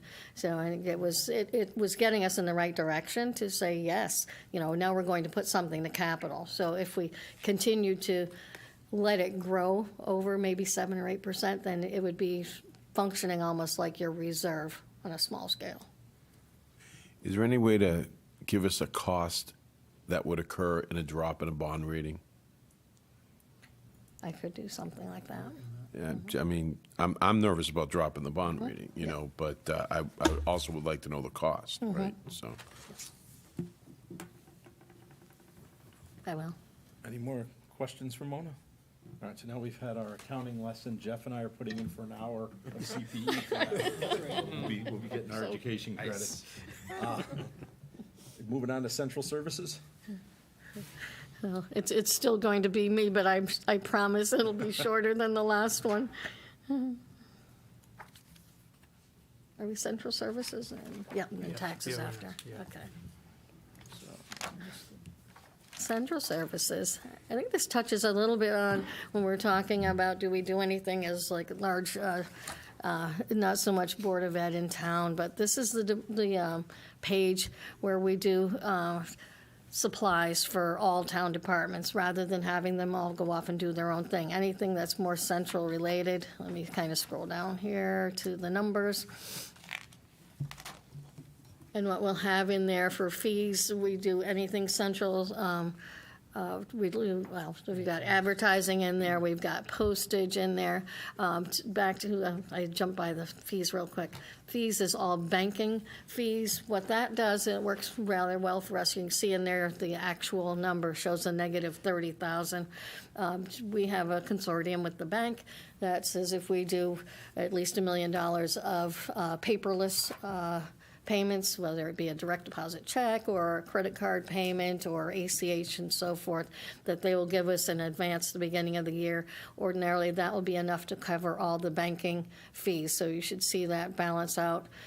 If you look at last year, the 22-23 actual, the all banking fees came in at $7,000. Clearly, that was reduced by an upfront credit for using online. So we're really proud of all of our streamlining processes and trying to go paperless wherever possible. We don't really have any increases on here. Again, we have a little bit on the office supplies. That's all paper, that we're using, just regular bond paper. We get a better price in bulk. And we have a little bit in there for equipment. That could be any department. You need a new chair or calculator, whatever the case may be. So not a lot of action in here, but serves all departments. Mona, a quick question on this, just so that I'm reading this correctly. Performance measures here, like, does it mean that percentage of available expended centrally, is that like a reduction you're looking at going, like, if you have $100, are you spending on 94 in 2023? Is that how I read it? Or that is an right, $89 in 2023-24, and you plan to spend 85 Correct. of the budget? Right, exactly. I love this. It's a goal. I love this. That's a real goal. Yes, Now, absolutely. that is what I call a real goal. Yeah. Thank you. Yeah, we're getting there. Just a question, why on the 2024 you've only used such a little amount of your projected budget? Overall on the page, is there a specific line? No, on the overall, on page 67, you show your actual amount that you used, and you have a budgeted amount that's so much more. Yeah, what you're seeing is that little number here that's in the negative right now, so it's driving that. So once that final charge comes in, it's usually around May or June, it'll drive it up. So right now, it's that credit is skewing your number a bit. Thank you. Okay. Any other questions on central services? Okay, move forward to legal. You doing legal? We'll give Mona a bit of a break here. Not much to explain about legal. We have Halloran and Sage as our town attorney, and also we also have our legal attorney of Kaler and Rose. Performance measures. We're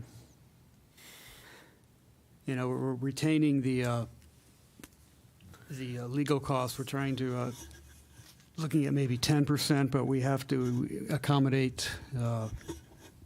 anticipate reval appeals, to reval year, and this is the year we will be getting quite a few appeals, I imagine. If you go to the next page, page 71, general fees is basically our Halloran and Sage. We no longer have a legal retainer with Halloran and Sage. Support services include, title search, appraisals, contract reviews, foreclosures. Labor council utilized for personnel issues, union issues, grievances, processing FOIA, very large FOIA requests and redacting and things of that nature. You'll see down under tax appeals, a 92% increase. We're looking to increase the budget to accommodate some of those appeals. Hopefully, we can settle most of those for minimal cost and reduction. Ray, just on those tax appeals, the tax appeals line, just from my understanding, the tax appeals are once the mill rate's set. It's not that they're appealing their assessment in the current year? They're appealing their assessment. So wouldn't those have already started to hit the 23-24 fiscal year? You'll have the BAA for those have already gone through and they finalized that. What you're seeing next year would be those that want to actually go to court about it. To appeal, that appeal, Yeah. yeah. So just a question, we're seeing some proposed reductions for the coming year. Well, maybe I'm looking at the wrong numbers here. I'm sorry, I'm looking at 23, 24, okay. Tax 24. foreclosure. Yeah, I'm sorry, I was looking at 23, 24 rather than 24 to 25. But we are looking at a 23.9% decrease. We're saying on the 24 budget, what page am I on here? CRM? Yeah. Spreadsheet breakdown, so 24%. So what is driving the expectation that we can actually save that kind of money? That would be, we're looking at a 60% reduction in the tax foreclosure. No, on the other one. Oh, where are we? Do you mind if I? Am I off too? You are a little bit. We're looking at general legal, and I'm going to speak for town manager. He's put in something in place, which I think is helping us, that we're requiring all departments to ask for previous approval before contacting town attorney. I think that's one of our best ways to watch the costs. I think we had too much where departments could go off and contact the attorney and get their own input. So they must ask for prior approval before contracting. But I will approve all requests for town attorney access to control costs that way. So was your sense that a lot of these requests were unnecessary? I mean, that's a pretty significant reduction. Well, they were necessary, but we had to control. You know, some of these requests could have been answered by highly qualified staff that we have. A lot of this is land use also. Kim Ritchie is very qualified in land use law. We also have an attorney on board also that can help us with. Attorney on where? We have Dana McGee who can right. help us. Yep. With some of these legal questions also. But sometimes you don't need to contact the attorney. So I want to make sure we control that access and we don't overspend. So you're talking about redirecting some of this in-house then to Kim or Dana, or potentially Dana's new hire, I suppose? Yes. Yeah, that is one of the recommendations we're looking to do. Okay, thank you. Any other questions on legal? No? Okay. Move on to probate. Probate is just probate payment. We didn't receive our number yet. Yeah. And again, that's ordinarily based on percentage and it's grand list related. We have not received anything yet, so at this point, we've got it as a 0 increase. When do you normally get that number? Before the adoption, I think last year we had it just before adoption, so we'll make that, it was about a 5% change on the previous. Assuming there's nothing to question there. Move on to the registrar of voters. Registrar of voters. I know before both our registrars were here. Can't tell with the screen anymore. Yeah, they're there. Just FYI, since there's no raises involved this year, I don't have a financial interest, so I'm not recusing unless some raises happen to come up. I think just I already discussed it with the we town met manager. and they like their numbers, but they're available. Thank you. Very short for me. We like their numbers. They have to plan for the, the 20-day, extended voting periods, and they have valid costs here. And if you'd like them to come up and explain some of the intricacies here, we're looking at the purchase of 8 tabulators for the extended voting periods, increasing the food to pay these people who will be working for many days beyond what we were used to. In the technical supplies, we're looking at the purchase of 4 laptops, which is a multi-year plan to replace all the laptops because they're getting antiquated. A minimal increase equipment repair due to just aging tabulators and also increase in costs. Is there any offset to this budget on the revenue side, funds contributed to the state based on the extended voting period? Did we get that 10,000? They, right, they did have a grant for that. It doesn't go on the offside of the general fund, this particular one, because it was it fell into that ARPA umbrella, so it went into the special revenue funds as a category for that. So what would happen, the funds go into the special revenue, and then we credit out what they spent and move it on to the special revenue. And that's $10,000? Correct. And do we know what the increased number in this budget is for the extended voting period? No, it's probably, well, it's a This compilation. is their best estimate. Yeah, this This is it. This budget represents, so you can see the 125% increase for election workers. Yep. The 40% postage, of course. And then the equipment, they need to purchase tabulators, they're about 8,000-ish each. They're looking at 8. And then the 4 laptops that they're looking to purchase. Now, are the laptops in addition to what IT is purchasing Yes. for new? Yeah. Okay. Yes. Yeah. So how come that wouldn't just be kind of part of their increase in hardware? Well, Part of the IT department. In other words, why, they were spiking out new computers for them, but in the other departments, it's all part of IT. So what's the distinction? I'd say a history.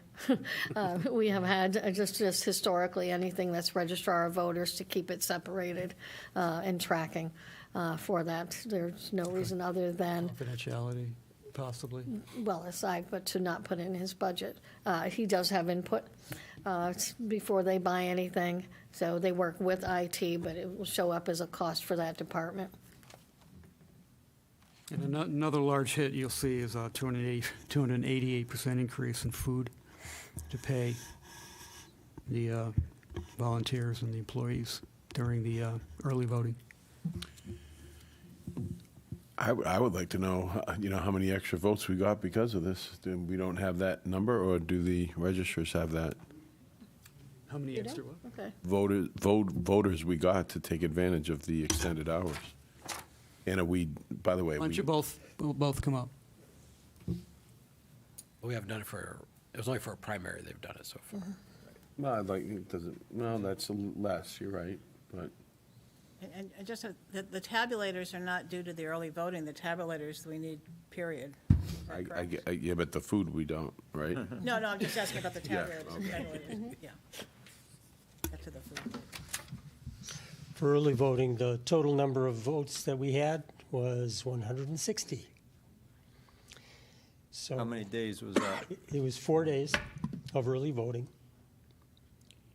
We may have another 7 days for a primary in August. And of course, we'll have 14 days before the November election. That's all early voting, plus we're going to have the primary and the election. How many people actually voted on the primary day? There wasn't that many either. It was low. I period. don't have this number here, but you're correct. It was low. And I think a lot of that was driven because Connecticut was so distant to the beginning of all of the primaries that the 2 candidates had already pretty much been decided. So just, And Ms. Go ahead. You can talk on the mic. So Oh, they I'm can sorry. pick up the- This is statutory, so early voting is mandatory, right? But we've heard that the legislature may revisit after this first round and hopefully less number of days that we have so that, the expense wouldn't be quite as high. Right, and they only give us 10,000, you say we get 10 grand, oh, okay. I think Lisa. had a Mr. question. Pugliese, is there any concern about having enough people willing to work all of these days? Yes, My side. Thank you. I'm very concerned about that. I had to reach out to our surrounding towns in order to get enough people to work in the presidential primary and the early voting. And part of that is because we try to hire high school students to work the elections, and we're very proud of that. They do a great job. But when it comes to early voting, they're going to be in school.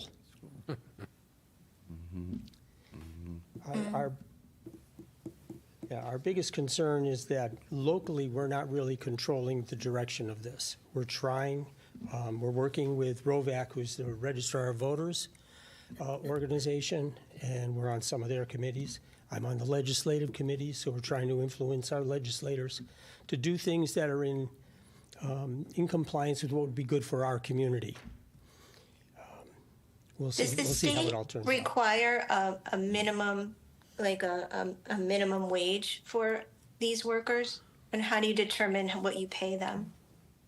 The state doesn't require a minimum wage for these specific workers, but we're working off of the state's minimum wage. Which I presume other municipalities must be doing the same.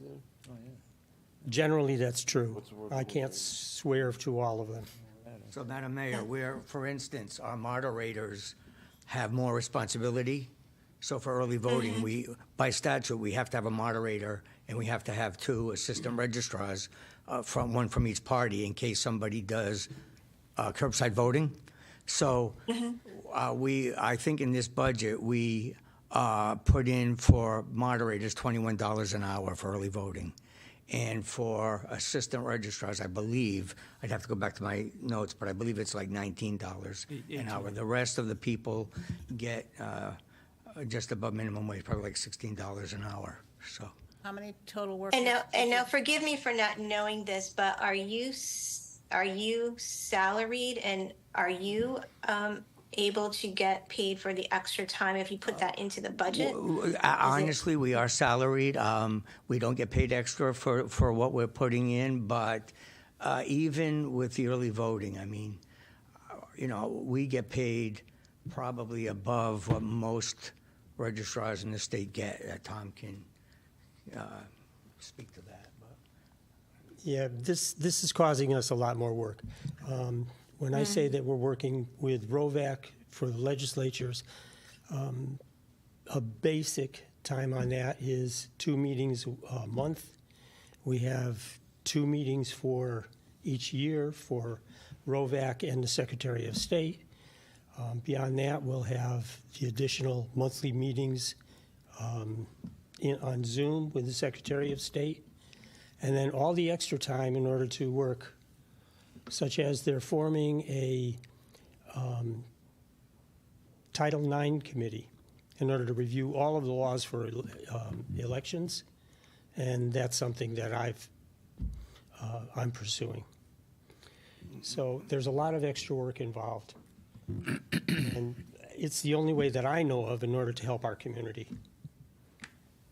And then my last question is, I thought I recall from a prior election that there would be somebody sent from somewhere, perhaps the state, to just sort of hang out and oversee whether there are any issues, or maybe they come periodically, on election day. Now, with early voting, it's, going to be at least 2 weeks.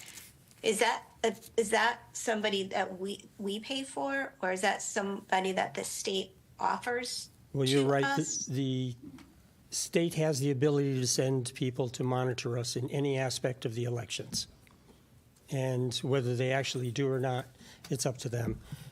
In this past presidential primary, I know that of the 6 primary investigators, 5 of them were tied up in Bridgeport. So we didn't have one here. Okay. I just wasn't sure what their role was. I just remember hearing about someone with oversight, but I couldn't recall their role. Thank you. Switching to the food, you have 4 days. What did you spend per day for food? And how many workers did you have, and how much did you spend for the 4 days? I'll let Tom answer that. He was in charge of food. Okay, we spent a total of $3,106.59 For food? for food. For 4 days? For 4 days, it was $204.65 per day. So that So would the be- total was for the whole primary. Well, I'm sorry. the primary day you would do, anyway, I'm just looking at Yeah. the 4 days, so it was over eight, Just over 800. 820, something like that. Yeah. Okay. And that included not just the sandwiches, but it was all the water, the soda, the coffee. I'm just looking at the Creamers. incremental Yeah. cost, because the primary you'd be paying for anyway. Like election day, you have like 60 workers, so you have, or something like that. You have a lot of workers on. You're right. Election day. You have 10 or so, is that correct? We had Oh, 10. I went in there, it looked like it was 10, okay. Yeah. So you should be able, so we can extrapolate that out to, Yeah. Yeah, the way it worked out, per vote, we spent an awful lot of money, but everywhere in the state is the same story. There was not a big turnout for early voting. one would anticipate that we would have more, I would hope, in the presidential, because usually we get, Right, it'll be a higher it'd percentage. probably be higher, and hopefully we won't have a primary in August.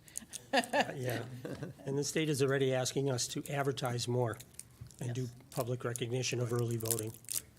So your budget numbers anticipate, though, that there is a primary in August? Yes. And then the election? Yes. So until we know what happens for August, we have to include that? Or Yes. you are including that, I guess is what I'm Right. asking? Yes. Okay. Other questions for us? You mentioned the state is asking you to advertise Yes. at our cost? Oh, yes. Yeah, there's a big chunk of what we're doing now is unfunded mandates. So how would we advertise? Rare reminder? We haven't planned it out yet. Phil and I will work together in order to do that and get it cleared. But we've already started looking into some of the ways of doing it online. There's a company that we saw at the last conference, and they actually do all the work in order to create posters and billboards, and they'll do online presentations too, which is great for us, but I'm not willing to budget anything for that, so we'll take the free side. I think the Rare Reminder does public service. And I think this would fit as that. It's not a camp, it's not a political thing, it's, so I think they may do it for nothing. They'll do it. But we should look into it. Yeah. Possibly, I mean, what could be a little expensive is if we sent out postcards to voters, that, obviously the postage, we haven't decided how we're gonna do this yet, but that would be another way. Okay. To let people know what. And so you don't have that in this budget yet, though, right? Do not. Okay. And there's some good things going on toward the future of electioneering. For example, the state's computer system is getting revamped, and it'll be revamped by the time a primary or the November election comes along. Part of the revamp is we're going to have a capacity to take in people's email. And all we have to do is get the law changed so we don't have to send first-class postage out for everything. Yeah. We'll save a ton of money right there. Another thing we're trying to do, and we've already asked the Secretary of State to initial off on this, is by statute, she can allow us to have at the polls, instead of big lists of paper that we have to print and do all of that, to have the laptops and have the voter database there.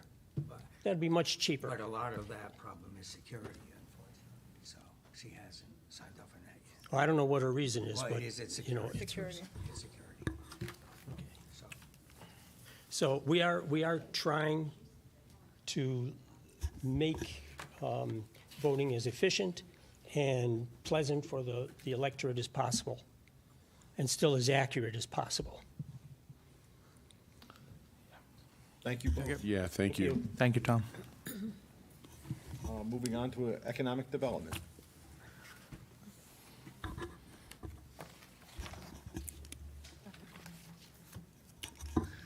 Well, the goal here is to fully fund that position. Period.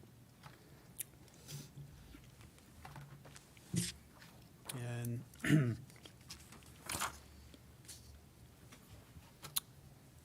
detail page shows the anticipated anticipated salary of $112,000. Basically, we just kind of retained what we were doing prior, $10,000 in fees to hire whatever type of study we might need at the time. For example, we hired Connecticut Economic Resource Center to develop our logo, make new history here. They helped the commission develop that. We did do a marketing study in industrial targeting or business targeting study through CERC also. So that's what that fees is for. Training has been $500 since I've been here. Same with meeting expense. Marketing, again, to basically outreach to see if we can work with the commercial realtors to attract targeted types of businesses, some retail, some restaurants, some, at the time it was office type use, but that's changed. So we need to probably reset and look at what we might want to target in the future.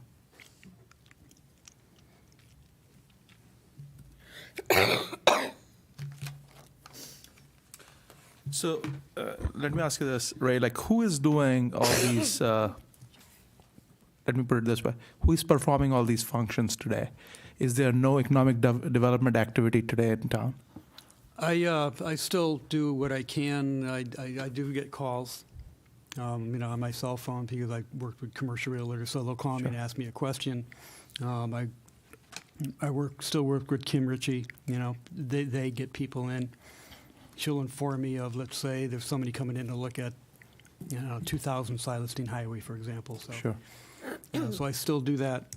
I'm still looking and processing some grant requisitions. We have to make payments. I'm still doing that portion of it. I do sit in on some of the community development, what we call customer staff meetings. If interested developers, commercial realtors have potential clients and they want to talk in confidence, we get everybody together. I still sit on some of those, but not nearly as often as I used to. So I'm doing bits and pieces, but it needs to be more. We need to work the Economic Development Commission now. They'll be meeting every month as opposed to quarterly. That I had converted them to quarterly. Now we went back to monthly, and we need somebody to kind of coordinate with them and guide that commission into activities that they may want to be pursuing. Yeah, I will ask you the same question I asked Dana, right? What percentage of your time is going into that right now, and what will it, help from a productivity perspective? That's one. Number two, are there any specific quantitative targets you can put on that goal? So let's say this position is funded. Is it going to increase the number of businesses on our grant list by let's just say 3%?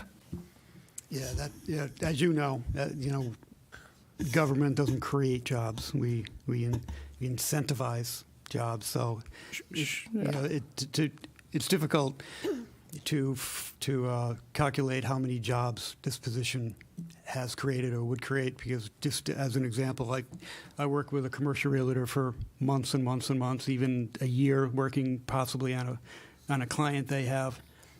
And then I don't hear from them for another year, and all of a sudden a business pops up where they were working. I had no idea if I was influential or not. It's kind of hard to track, but definitely there needs to be some parameters here, like you said. I would need to work on those. I would need to spend some time coming up with that, but that's needed, definitely.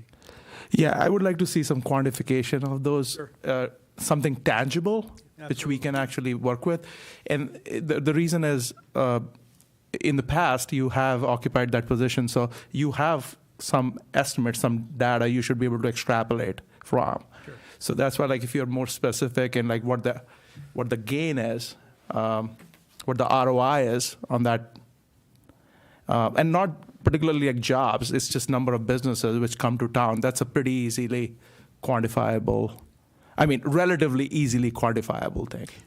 It's easy to count the number that come in. We had 5 new restaurants, but it's hard to say if this position or the commission had any impact on that. Bingo.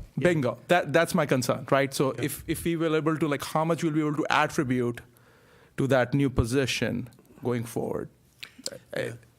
I mean, we should not, like, kind of think of activity as achievement, right?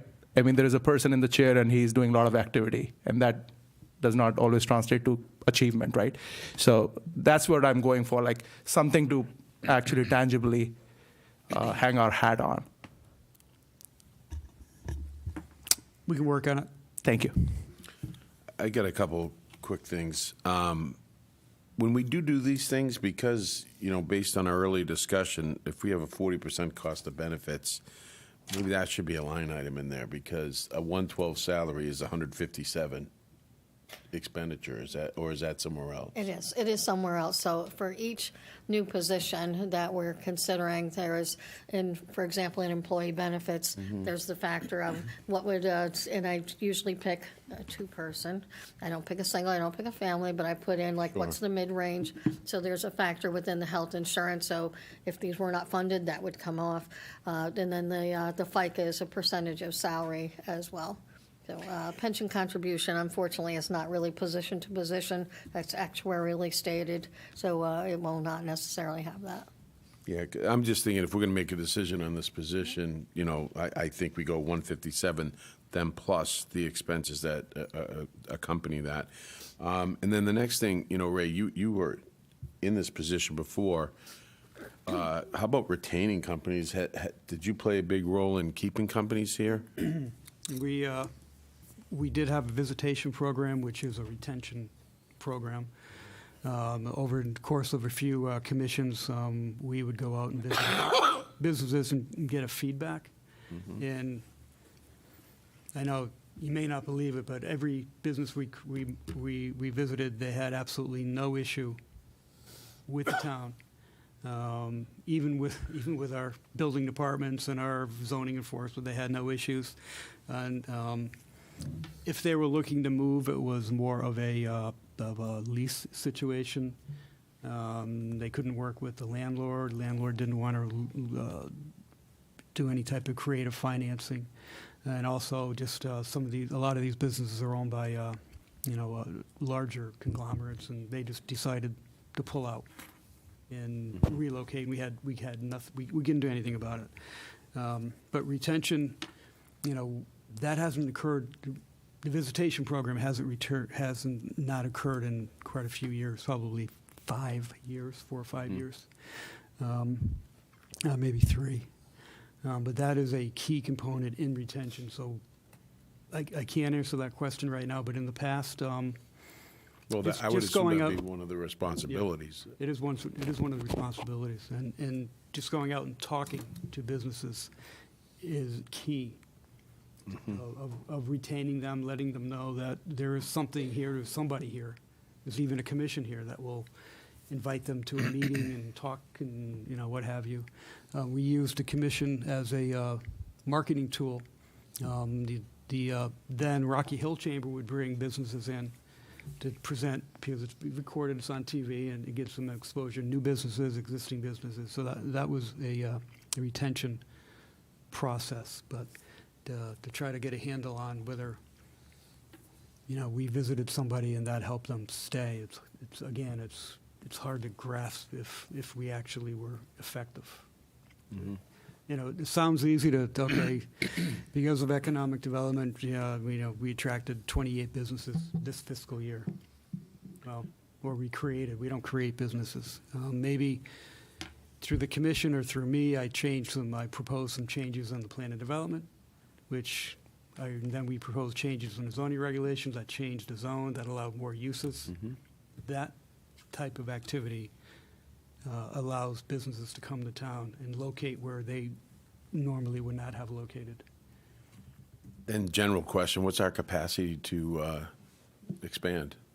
Expansion is tough. We have 4 commercial lots, non-residential lots available in Corporate Ridge. Well, now 3, maybe 4. Most of our expansion or turnover will be changeover of businesses, conversion of businesses along the Silas Deane Highway. Office, as you all know, is Way down. yeah, it's waned. The development of the day now is mixed use apartments, retail apartments, and retail apartments and restaurants.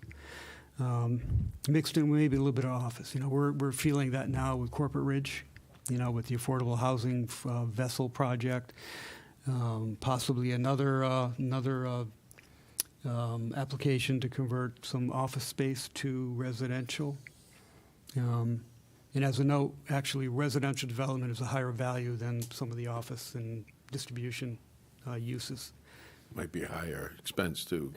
Yeah, could be. I mean, it's not a school issue. I've Right. done a extensive study on the impact of apartments on the Yeah. school system. Okay. But, yeah, the proposal is there. You know, there may be other ways around it, but it's there. It's been there since at least 2004. You know, I replaced a full-time individual, I think in 2006, and I think she was there for a couple of years before me.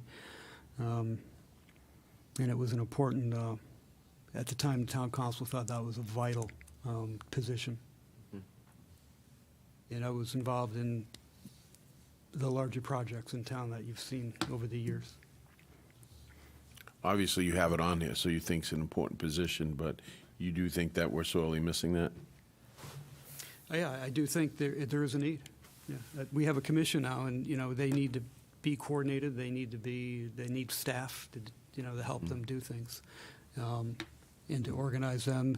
As I mentioned with the Economic Development Commission and the Land Acquisition Committee meeting the other night, the Planning and Zoning Commission will be updating their plan of conservation and development, required every 10 years. And now is the time for the Economic Development Commission and the Land Acquisition, and Farmland Preservation to start working on their priorities and making sure that they express their desires and their priorities to the Planning and Zoning Commission and to the consultant that they hire, and get involved in that process so we can change the policies and then change the zoning regulations that may allow for economic development, a more diversified business base, and for farmland preservation, more conservation-related development or no development at all. Mm-hmm. Any other questions on economic development? Oh, and to go back, I'm probably looking at, I don't know, if I include processing payment requests for grants that I've gotten over the past few years, I'm probably looking at 30% of my time, 30% probably. of your day-to-day, Yeah, 8-hour day? yeah. You are spending on not economic development? steady, but, you know, Okay. not on a steady basis, but, you know, in probably in spurts, you know, in Okay, thank I you. have a question. You proposed this back into the budget. Was that the salary that you were receiving? no. Where'd you come up with that salary? Bargaining unit, first step. Because, MEIU union. I'm just thinking that's a new position. Shouldn't we start that a lot lower, or you cannot? That would be the first step. It's already a union position. It's a union position. It is. Yeah. Yeah. Too bad, because I mean, we're looking to hire an attorney for $90,000 who's more skilled, more trained, and we're doing economic development first for $112. I wouldn't say they're more skilled and more trained than economic development. It's only an attorney, for God's sakes. Yeah. With a terminal degree for 90,000, that's a bargain. Yeah. That's the only question I had. Just seems like a extreme cost here. Yeah. for And that, well, I position. would say that would be a director. I don't know if you wanted someone Well, I guess we less could, experienced, that would, we can approach the union and maybe propose more of like an economic development coordinator position, you know, as opposed to director, less responsibility somehow. We'll have to work that, but that's an option. Thank you for considering it. But one additional thing to that point, Fran. Ray, what I had mentioned before about incorporating some grant writing and responsibilities to the position that maybe additional grant revenue coming in could offset some of the cost for this salary, just an added responsibility and managing, the grants and taking that off of the department heads. Not maybe fully, but helping manage it. So when I was Economic Development Director, I got a large part of my job was getting grants, writing them, and then unfortunately I had to manage a few of them. Now, unfortunately for Steve Sopelak, he's managing most of them now and pushing them off on community development. Because I just can't, I don't have the time to do that. But grant writing is a part of it. Most grants require matches. Some grants, larger like a lot of the federal grants, they have minimum costs. For example, some of the transportation grants require a minimum project cost of $1 million, and with a 20% town match. So a lot of times I'll look at it and say, no, we don't have that kind of money to match. I'm not sure. I don't think there are many, or if any, grants out there that would cover the cost of a staff person, unless it's. I'm not saying cover the staff person. I'm saying if there's a lot of constraints on the department heads and Steve to chase.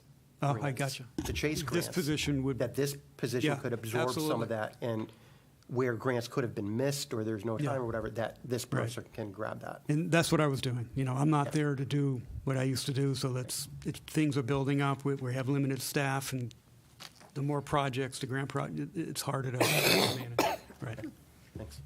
Assume the point being, though, they can at least partly pay for themselves. Right. Anybody else? No? Okay. Move on to tax collection. You want me to do it? I'll do that if you want. Another exciting department. You want me to do it? Sure. All right. I'm going to do I'll give you a breather. So we have our goals for tax office. We had a turnover in staff. We've got a new staff member. So obviously, a priority is to make sure that this person stays with their certification and training. You'll see that reflected in the budget page. Also, a goal and to develop a plan to collect some back taxes from delinquent businesses. So there are some mechanisms available that haven't been exercised, but would look at perhaps bringing forward a policy, perhaps recommending it toward finance on some ideas what we could do with that. Got some performance measures, we're really looking at the tracking of the number of various accounts, but the greatest performance measure that we have in that department is always the collection rate, and it's been high, I think, in comparison to other towns, very high as well, to continue through the economy and still seeing the 99.5 and greater. So ambitious, 99.7, we'll give it a try.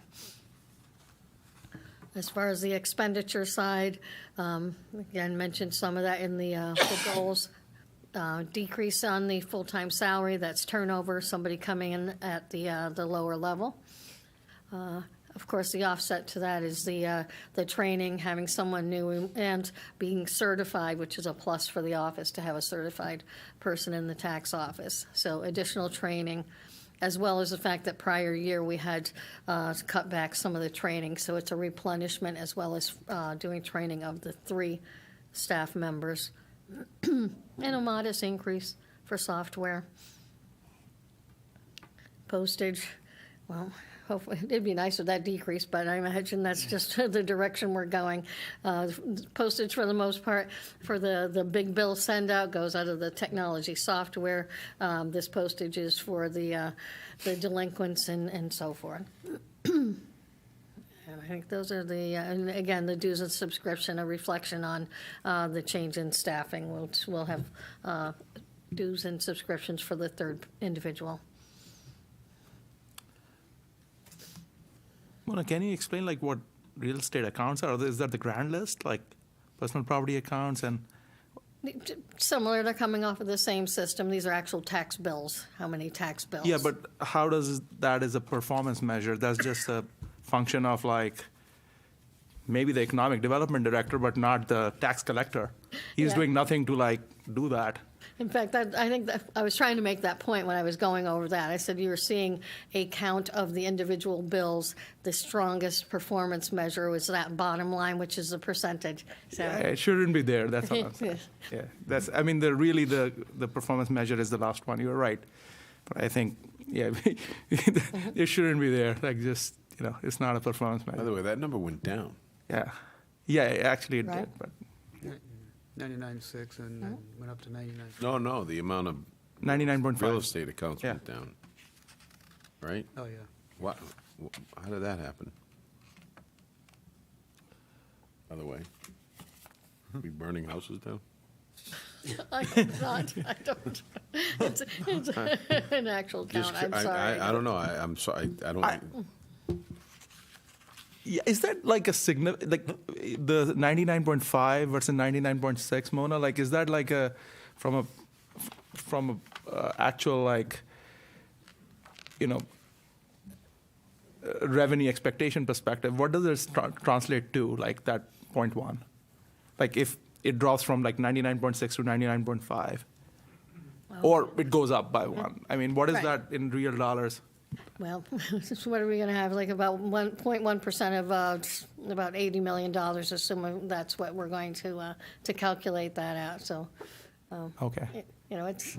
it's not. I would say it's not substantial dollar wise, but the fact that we can continue to attain that 99 level. There are times, when you have a year where the collections just aren't, where they need to be. Right. In fact, I think it might be aggressive for the 24-25 because you'll start seeing us have some drop off, and then we're going to go to perhaps a tax sale and collect on there. Next year is not a tax sale year, by the way. We're saying it's roughly 80 million or so? Correct. So 0.1% be 80,000. Yeah. I guess the question I ask on this is, we keep hearing that the state may eliminate motor vehicle and supplemental vehicle taxes. What happens budget-wise if those taxes are no longer coming through the town? Well, I'd say ideally, as you saw with this little transition that we had, that they were telling us we were going to get it passed through back to us. I imagine that's part of what they're saying. And we saw that didn't fare very well. We always stayed like about 1 year behind on the supplemental collection. So We have to rely on the state's word that they will, that it's 100%. they'll supplement us. So if we're losing that portion of revenue and number of bills going out, you're saying we still have the same amount of work as a department? Oh, definitely. I'd say that as far as work, I imagine you get a lot more phone calls on the motor vehicle. I can't register my car, but that's improved since now they go over the 3 years. But you'd still need that office. You got those real estate and personal properties and so forth. You're talking about staffing level would change? I'm not saying you don't need the position. Okay. I'm asking, what does the staffing level look like if that tax was eliminated by the state legislators? I think we'd have to really look at that. I haven't considered if it would be a full reduction. I'm not sure. And if the legislator made a change, would it be during this fiscal year, or would it impact sometime beyond starting the 24-25 fiscal year? I would imagine it would have to be Oh, the no, following. beyond. They couldn't Yeah. move that fast. It would have to be, So it's not going to affect this budget. yeah, it would have to be, we'd have to have time. So the state's going to collect the tax revenue, car tax revenue? No, they would. No, they're not going to. They're going to eliminate altogether. Right. They'll find it some other way. The turnover that we have. What was the seniority of the person who's leaving? That had already left. Oh, already left. Okay. Yeah. She left about a year ago. Oh, then Right. then the number's not that affected. No, because you'll have them come in new, and then after 1 year, go up to a step. So that's why you're seeing that Okay. small margin. Any other questions on tax collection? All right. Town clerk? See, where did she go?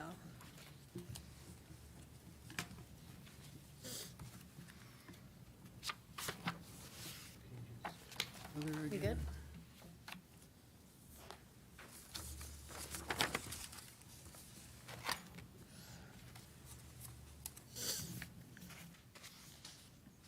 Why don't you jump in and I'll find it. Okay. Here we go. Oh.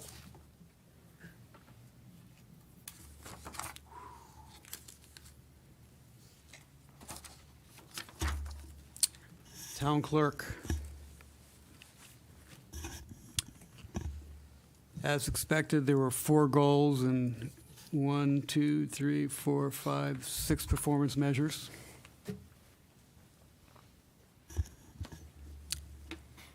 Ambitious. Yes, very ambitious and will probably be accomplished. Of course, always looking to improve the absentee ballot process. Working with the registrars, you can see in goals that recommendation throughout these 4 goals.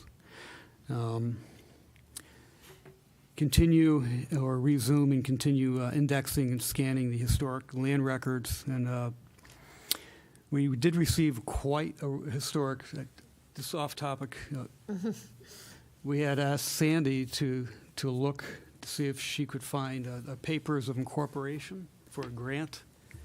It's usually required, but towns usually don't actually find the actual documents. But Sandy found the document, 1843, 20-some-odd page document, handwritten on the original paper. It's just phenomenal.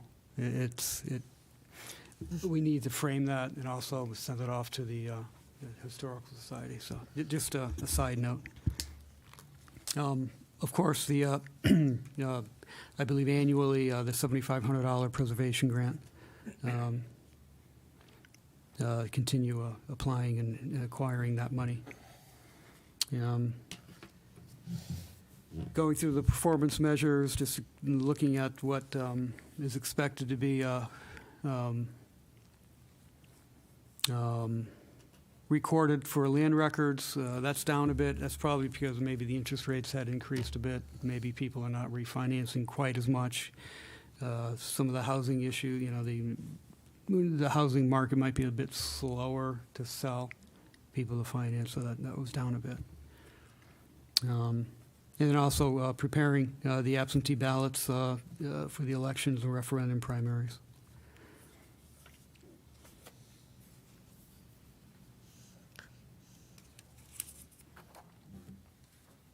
Any questions on those? We can turn to the numbers.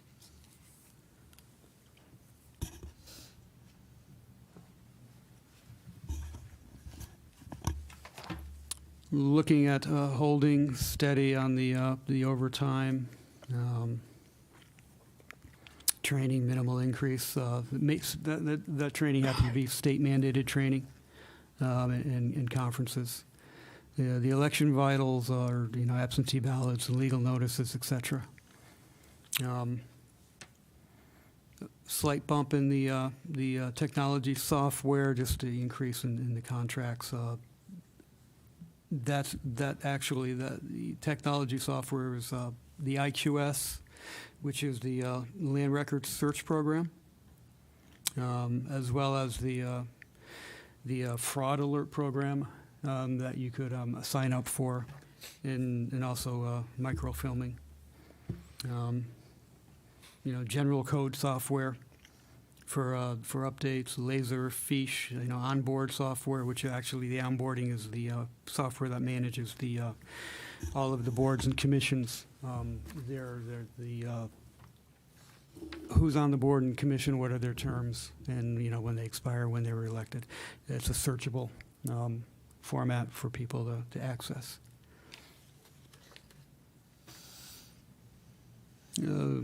Good reduction in technical supplies. That account is really for the special paper and binders and the land record binders, those large books you see in the town clerk's office. And dues and subscriptions, national, state, county associations. And that kind of sums up that whole budget. All right, we'll open it up to questions. None? What's entailing in the, I think one of your goals was to get some of our old records into scanning and historic land records into scanned images and then obviously into some type of database. Yeah, it's for preservation. Who does that? That would be the town clerk and then the consultant contractor, whoever she would hire to do that. And that fee is in there, the consultant fee? Yeah, yeah. That's in the software, How are they going to have the extra time to do that? And is that because we're investing into that technology software where records are going to be more available online versus coming in person? yes. And also, again, for preservation. We have the town clerk's office, consists of the town clerk, the assistant town clerk, and And they do have that $7,000 grant, which comes in for the for the state, the record conservation, which $7,000 grant. assists as well. I do have one question about that. I'll follow up because it says under Goal 3, resume the indexing and back scanning, but it says our records currently go back to 1843, but that was the year that our town was founded, wasn't it? Yeah. So if they're already going back to when the town was founded, what more back scanning is there required to do? I would say up to and including, not past the 18. Sandy's like, let me tell you. Well, I'm saying- Sandy's going to come up and answer that question. That's a very good question. Oh, no, if you're already at volume 1, page 1, you're all set, right? Pretty much, but we do have a lot of very big binder ones, and I've indexed them, but I haven't been able to put them on top of the copy machine and shrink them and to link them with the text. So that's what I'm working on. We're also doing all our vital records, indexing every one of those and scanning them. So that's the kind of work we're doing now. A lot of towns don't go back that far. Weathersfield goes back to maybe 2013. We go back to 1800s. And that's because we've been working very hard of, take a book out. If we want before that, then we have to go to Weathersfield. That's right. Before that we did. I mean, I can tell you the olden days before we even made our own books. So we had to send out the proofs to the vendor. They had to send them back. We had to approve them.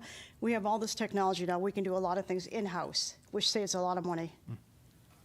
And if you noticed your general code, I don't know if you looked at that yet, you have all your minutes that are in the vault uploaded for the public to see. So there's a lot of history there, going way back to First Selectman, Board of Finance. So take a look at that also when you have time. Excellent. That's great. I don't know why don't we really advertise this advertise in the sense that this is something which is valuable in terms of like just historical record, right? I think we should probably do a better job, and I wouldn't have known unless we talked about this today. So, I mean, that's really good. So is it like is there like is it easily, you can find it easily out there, like in where do you find this? I guess that's the question. Okay, you can find all the land records underneath our page, Town Clerk's page. Go to Land Records, and you'll see an IQS link. And you sign in as a guest, and you can search the history of all the property that we have here, going back to the 1800s.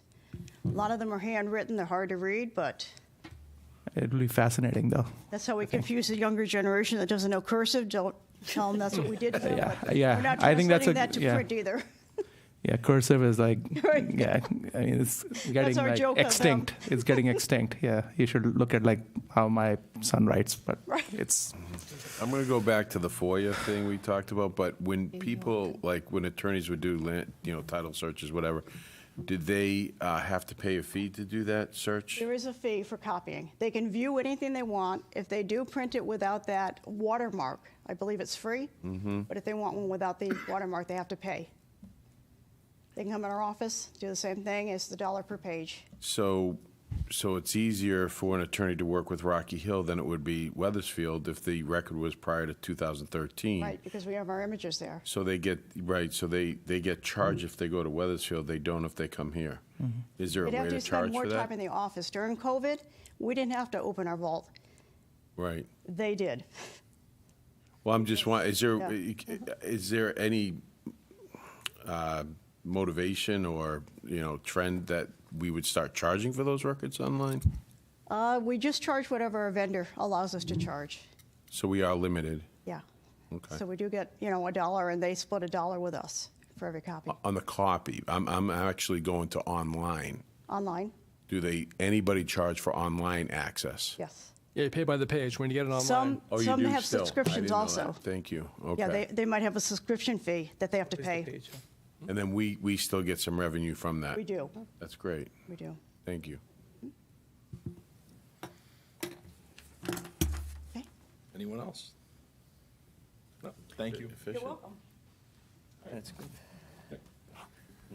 Do we need to take a recess, or are we ready to move on to public safety? Before we get into fire. I am ready to keep going because I just took a break. Just like you, Pankaj. But if you need a break, I will vote for that. How about you, buddy? Are you requesting? Yes. Do we have a motion for a 5-minute recess? Motion for a 5-minute recess. Second. All in favor? Aye.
You're firm. I'd like to make a motion to come out of recess.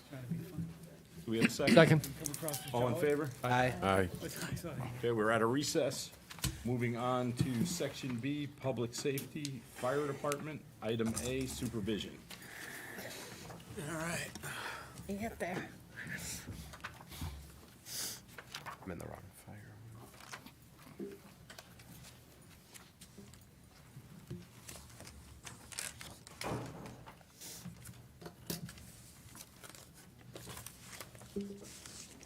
So it would be administration. Administration. Yeah, it doesn't match the agenda, yeah. Sure, administration.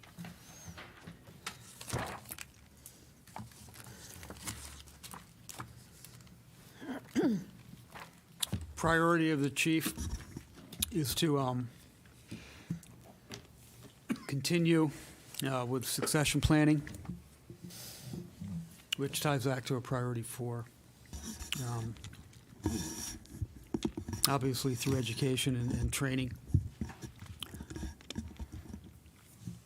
And also to standardize some of the department's policies, modifying whatever operations he needs, he feels that need modifying. Performance measures. He needs to increase the number of training hours. And that ties into his plan to increase training for firefighters to a level 2, and also supervisors to fire instructor 1. That's additional training. It will help with the overall operation of activities. Ray, was that firefighter 1 or 2? Firefighter, 1, 2, Aren't they currently 1? firefighter, senior management to firefighter level 1. And then firefighter level 2 for the firefighter to level 2.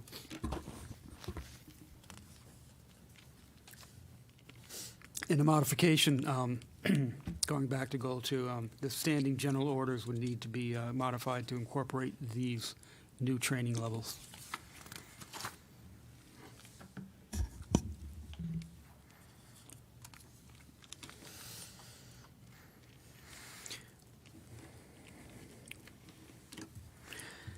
So,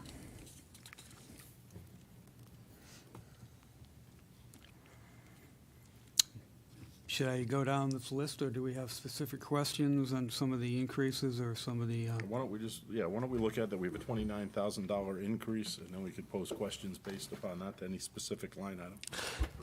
Yeah, my question is going back to the goals, right? And I'm just curious. I don't see a goal in here for recruiting, which I think the chief has been big on for the last year or so. So I was just wondering if that's a missed opportunity on the goal side. You'll find it on another page. They have various pages for fire. This is the admin, then you'll have firefighting and apparatus. So we'll touch upon that on the firefighting That'll be in the page. firefighting, which is B. We're on A right now. Fire safety, A, supervision, and then firefighting. That will be in. All right. So those are like all. So this is a training goal just specific to this page. Okay. Yeah, right.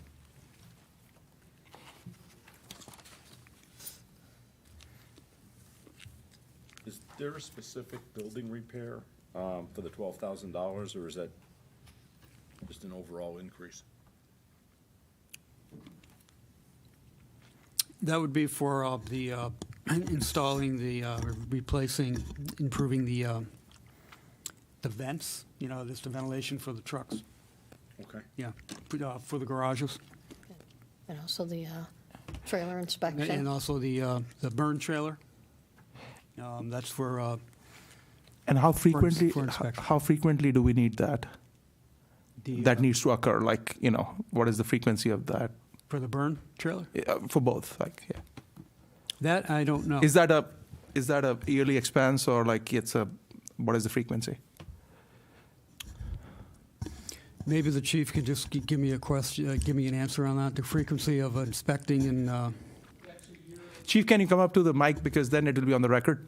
I don't know. Please, thank you. I don't know what the frequency is for the inspection. 1 year. Big screen, I can't see anybody. And the vents, the bay vents. Mike, we had to get you, long, huh? we had to get you out from behind the big screen. We can't see. I like can't you see still. you. Yeah, I like I to just take a wanted to nap. be recorded, that's all, like, because it doesn't go into the record, right? Yeah, just the Okay. frequency of the burn trailer. The burn trailer is used monthly, okay? It's a fire simulator. Most of you all have seen it. We had the manufacturer out last September, October, and they tuned it up. And they come out from California, I'm sorry. They tuned it up, they made some modifications, and they really dialed in the sensors, which you don't want it to overheat when there's people inside there, so there's temperature shutoffs. And then they told us that we need to purchase their yearly inspection, testing, and maintenance plan, and if we do that, down the road, they will facilitate any repairs. If we don't maintain it to their standard, don't bother calling them for repairs. That's a small investment on a $600,000 trailer, so Sure. that's why it went in there under building repair. Can you hit the vents too, the Plymo vent? Oh, okay. Also, in that line, OSHA requires a vapor recovery system for the bays, carbon monoxide from the vehicle exhausts, and our maintenance of those, and they're in all three firehouses, is in there also. That's a yearly maintenance. Okay, so it's not really a building repair, it's ongoing. Yeah, that's what the confusion. It's contractual maintenance specific to the fire department. Yeah, that was the confusion, because we're under, like, yeah, thank you. All right, I'm up. Mona, on the revenue side, for the calls that are up on the highway, does that show up? Are they paying us yet? That shows on a special revenue fund. It's not in here. And yes, they are paying. Yeah, I think at last review, we're close to the $100,000.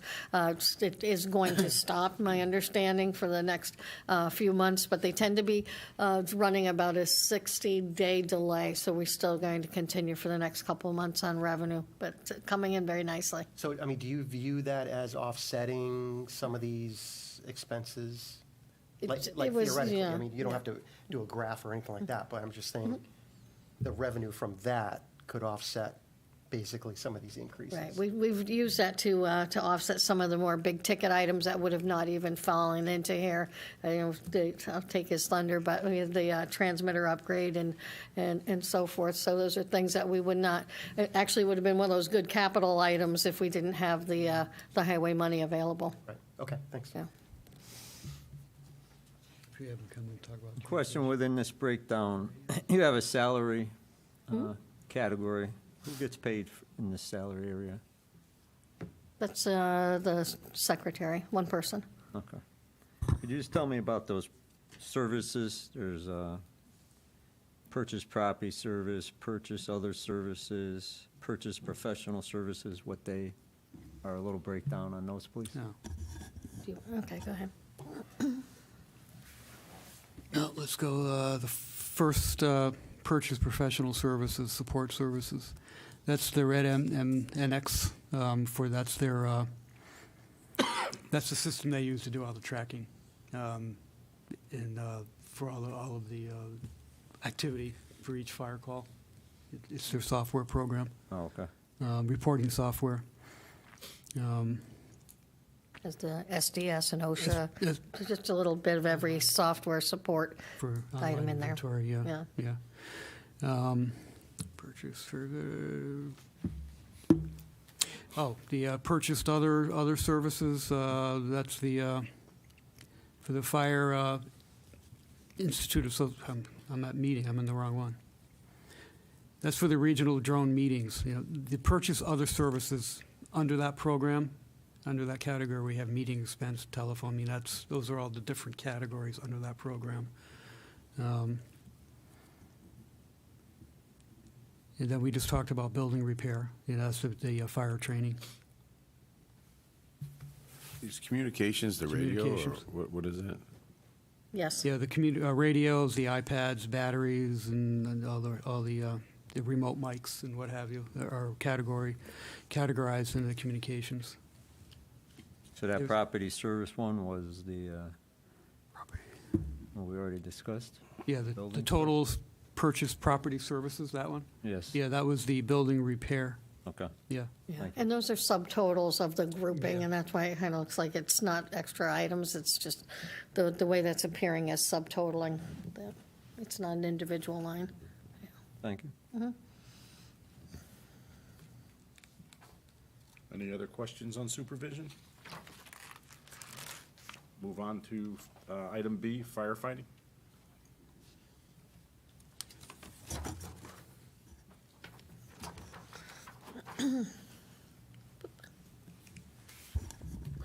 One question I have on this is it's been in the news about the drone and the Chinese-made drones. So if we have to get rid of that, what's the plan of action for replacement?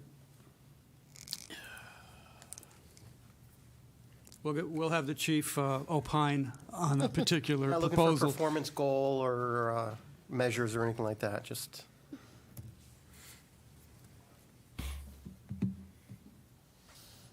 All right, thank you for the question. I have my drone notes right here. The ban has not been signed yet. It looks like it's going through. And what it is the foreign-made drones are no longer available for purchase after October 1st, 2025, and no longer able to be used after October 1st, 2027. Reason of the ban is perceived security threats, the ability for photography and video of infrastructure, any potential of these threats we mitigated out a few years ago by just storing everything on external drives. So, long story short, we have three drones, all foreign made. The DJI Aveda, that's the one we actually flew around the public safety meeting one day with the virtual reality goggles.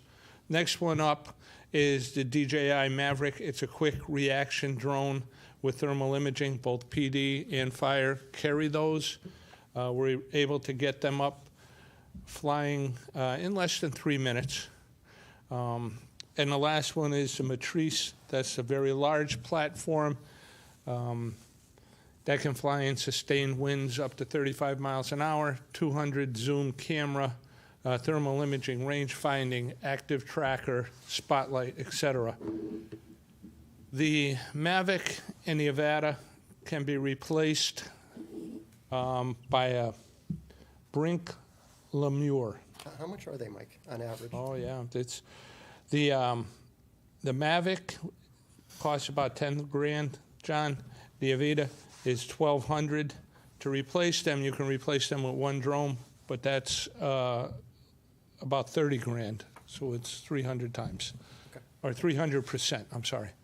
And the Matrice, the American brand there is called the Skydio 10.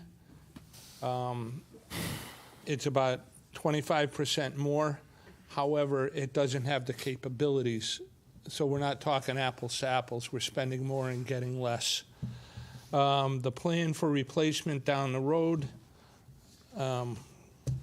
quite frankly, it hasn't gone fully through. But if we had to plan down the road, we have till 2027 to do that. I would really want to look into the limited access highway money for this.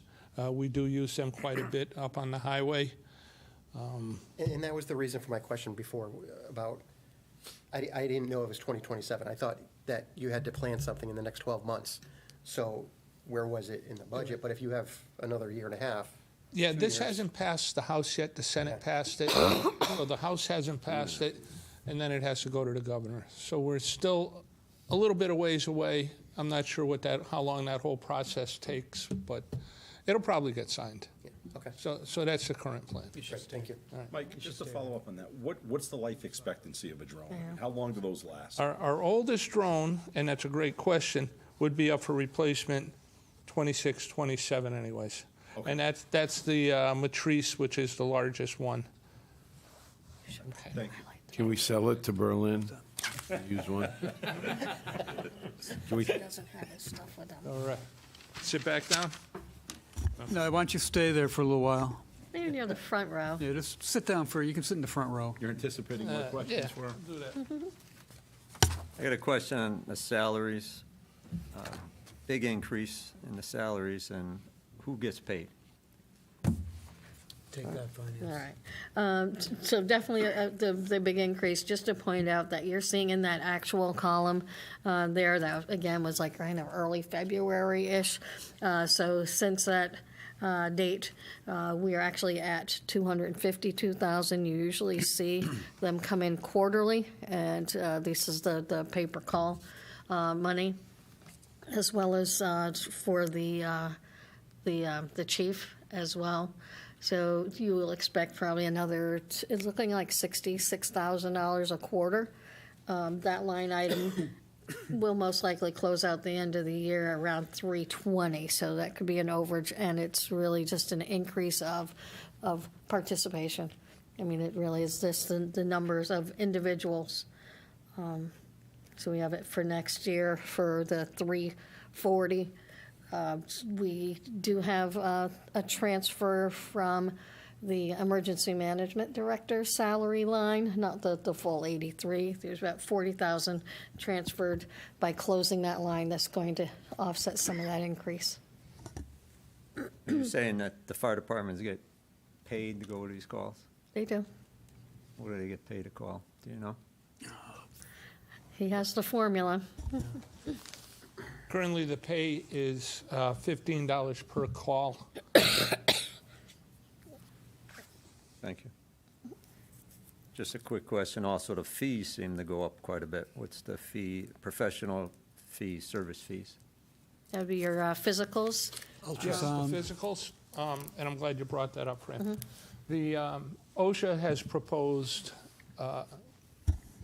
there's about 1,700 pages of new requirements for the fire departments. It's being backed by the IAFF and the IAFC, Fire Chiefs and Firefighters Internationals. I see this going through, and it's going to double our physical cost. And where the increase is, and this is all around cancer prevention, is mandatory ultrasounds of throats and groin areas for all firefighters, all interior people. And that just about, estimates are it's going to double our standard physical fee, which is a yearly physical.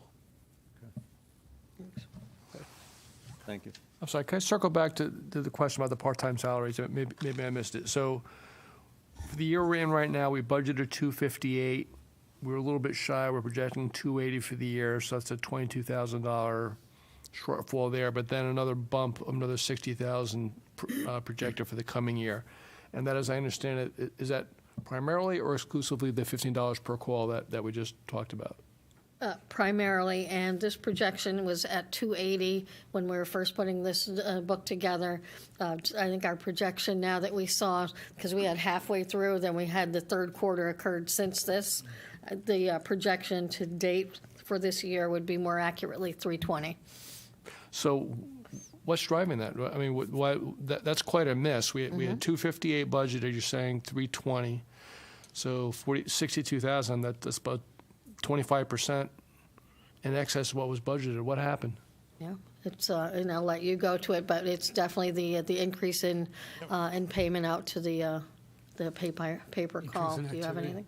But why is that going up? Are there more calls? I mean, There's considerably more calls, Bill. And as we looked earlier today at last fiscal year's end-of-year munis and what we're looking at this fiscal year for the munis, our quarterly payments are up 15 to 20 grand a quarter.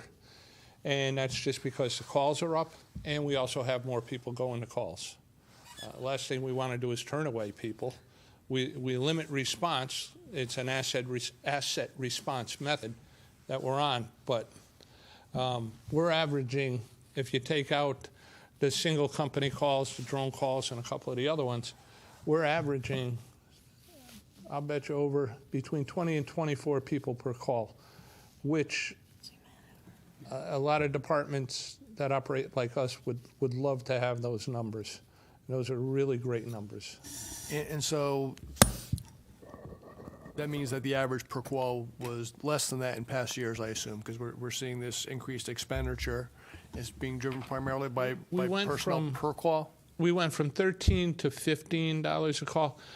I that's couldn't part- tell you okay. which budget year it was. It might have been last one or the one before. I just don't recall. So part of it is unit price, okay, so there's that, all right. But the 13 to 15 you said so 13 per person per call Yes. to 15 per person per call, so the unit price went up, so that's part of it. Yep. But the other so there's three potential components of it. There's that, which you just addressed.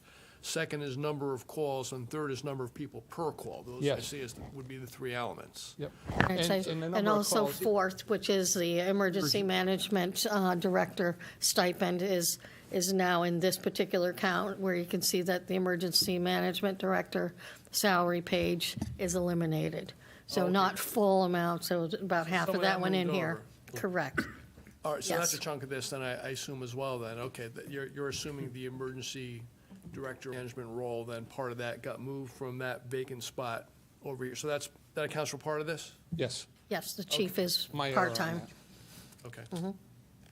So with respect to the number of people per call, but you're saying you put a cap on that, right? Because, I mean, it's a nice problem to have. You'd rather have too many than too few. But on the other hand, there has to be some kind of a cap, so you're not having surplus people, and not just from a dollar and cent standpoint, but I assume it could be a management challenge if you actually have more people on a scene than you actually need. And if I led you to believe we put a cap on it, we didn't put a cap on who shows up. Okay, we're also finding, and I didn't bring the numbers with me tonight, I can get them to the town manager, I am sitting on my bulletin board, a number of simultaneous calls, and I want to say it's about 33%. So when one call is going on, we pick up a second call. Those members who don't make the apparatus, who aren't on that initial call, they're there to provide crews for that second call and run the second due apparatus out to that. So it's a system that works for the town. And yeah, I'll leave it at, it's a system that works for the town. It works well for us. Okay, thank you.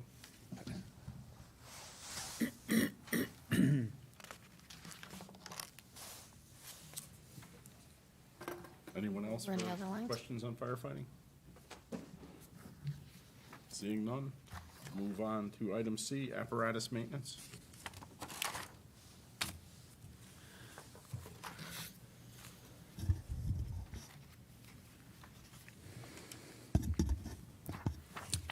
Well, Chief, fire hoses wear out, correct? They have like a 20-year life. And I'm told that we lost about 1,400 feet a year. Am I correct in those stats? I'm just going to stay up here. Yes, we did lose 1,400. We are required to pressure test the fire hose on a yearly basis. We want to get those failures out on a test versus on an actual incident. So we lost about 1,400 feet last year out of our approximate 18,000 feet. Fire hose is up to just shy of $9 a foot, depending on the width. Just astronomical costs on it.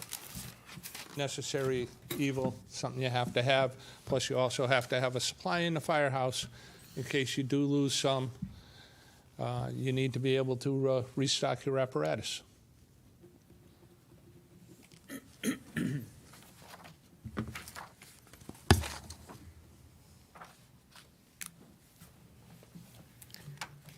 Question may not be under apparatus, but it's it's a fire department vehicle question. I understand that the fire department just brought some vehicles recently for deputy chiefs. Yes. Accurate, or should I address the town manager? That's fine. Just curious how many vehicles you guys bought recently? We have 3 going online. We have 1 spare for a future position. These were state surplus vehicles that we got through the Department of Administrative Services through Corona's Auto in Hartford. I mean, there's a cost to the town for this? The cost was absorbed through the limited access highway money. Okay. And who's going to be using these vehicles? The 3 deputy chiefs. What's the parameters of their use? We have a policy on that. We mimicked the police department's policy. They were extremely helpful in helping us with that. And, I don't have the policy with me. I can make sure the town manager gets it and forwards it out. So they're going to be take-home vehicles that we Yes. maintain, we fuel? Yes. Do you know if it's going to their place of work with these vehicles? If they're allowed to respond from work and they're within 20 minutes of the town. So if you're working in Danbury, Bridgeport, or whatever, we're not going to have you go there. And I take it the town manager approved this? Yes. So we're approving take-home vehicles for the fire department now? It was That's those 3 It's been a practice. It's not something new, correct? For the deputy chiefs, it is. It is? And we've been getting away from personal vehicles. We no longer, or we prohibit now, firefighter response in personal vehicles to scene. Only go to the stations, pick up the apparatus, and go pick up your gear there. No more take-home gear because of the carcinogen issue with that. And so those were the only 3 members driving their personal vehicles to scenes, highway, wherever it might be. And within the past 8 months, all 3 of them have had accidents on fire scenes. And it was to the point where we had to do something for them. And 2 were, the 2 were not in fault, and 1 was just a fluke on New Year's Eve where he backed in and hit something, or I'm sorry, backed on a dark road and hit something while we were working on an accident. It was the right thing to do at this point for those targeted members, those 3 members. I'm just concerned, it's an added cost to the town, it's an added liability for the town with insurance. And I just feel like maybe we should have been aware of it, the council. That's something, I don't know if that's something we should have been improving. Yeah, that's up to the town manager. I think, I don't think chief has anything to do with it, probably. The town manager approved it, and I think town manager responds to the council, so I think it's town manager's responsibility, not the chief's. No, I understand that, he approved them, he's in charge of it. Yeah, but here's the question I have. How much money we spent out of the highway fund on the vehicles? On the vehicles, those vehicles, the Tauruses were $4,000 each, and the Explorer was $8,000. So $20,000. $20,000. And then the insurance plus. And how do we cover for the liability, by the way, on these things? Yeah, so what we Obviously, have, the insurance is there, but yeah. yeah, so what we have is a pool plan, and any additional vehicles were added in. So obviously, with these being at the state auction in a $4,000 vehicle, it's actually, as adding them on didn't give a cost impact. In fact, I think I have received of the 3 about a $50 increase by adding the 3.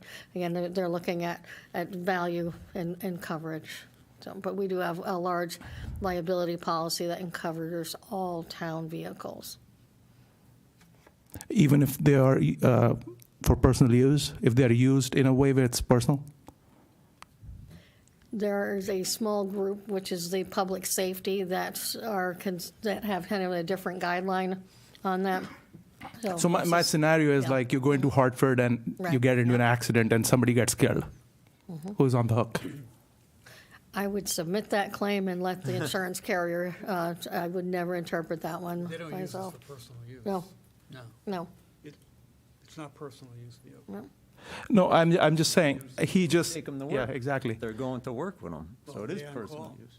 I mean, if you guys are on call. Right.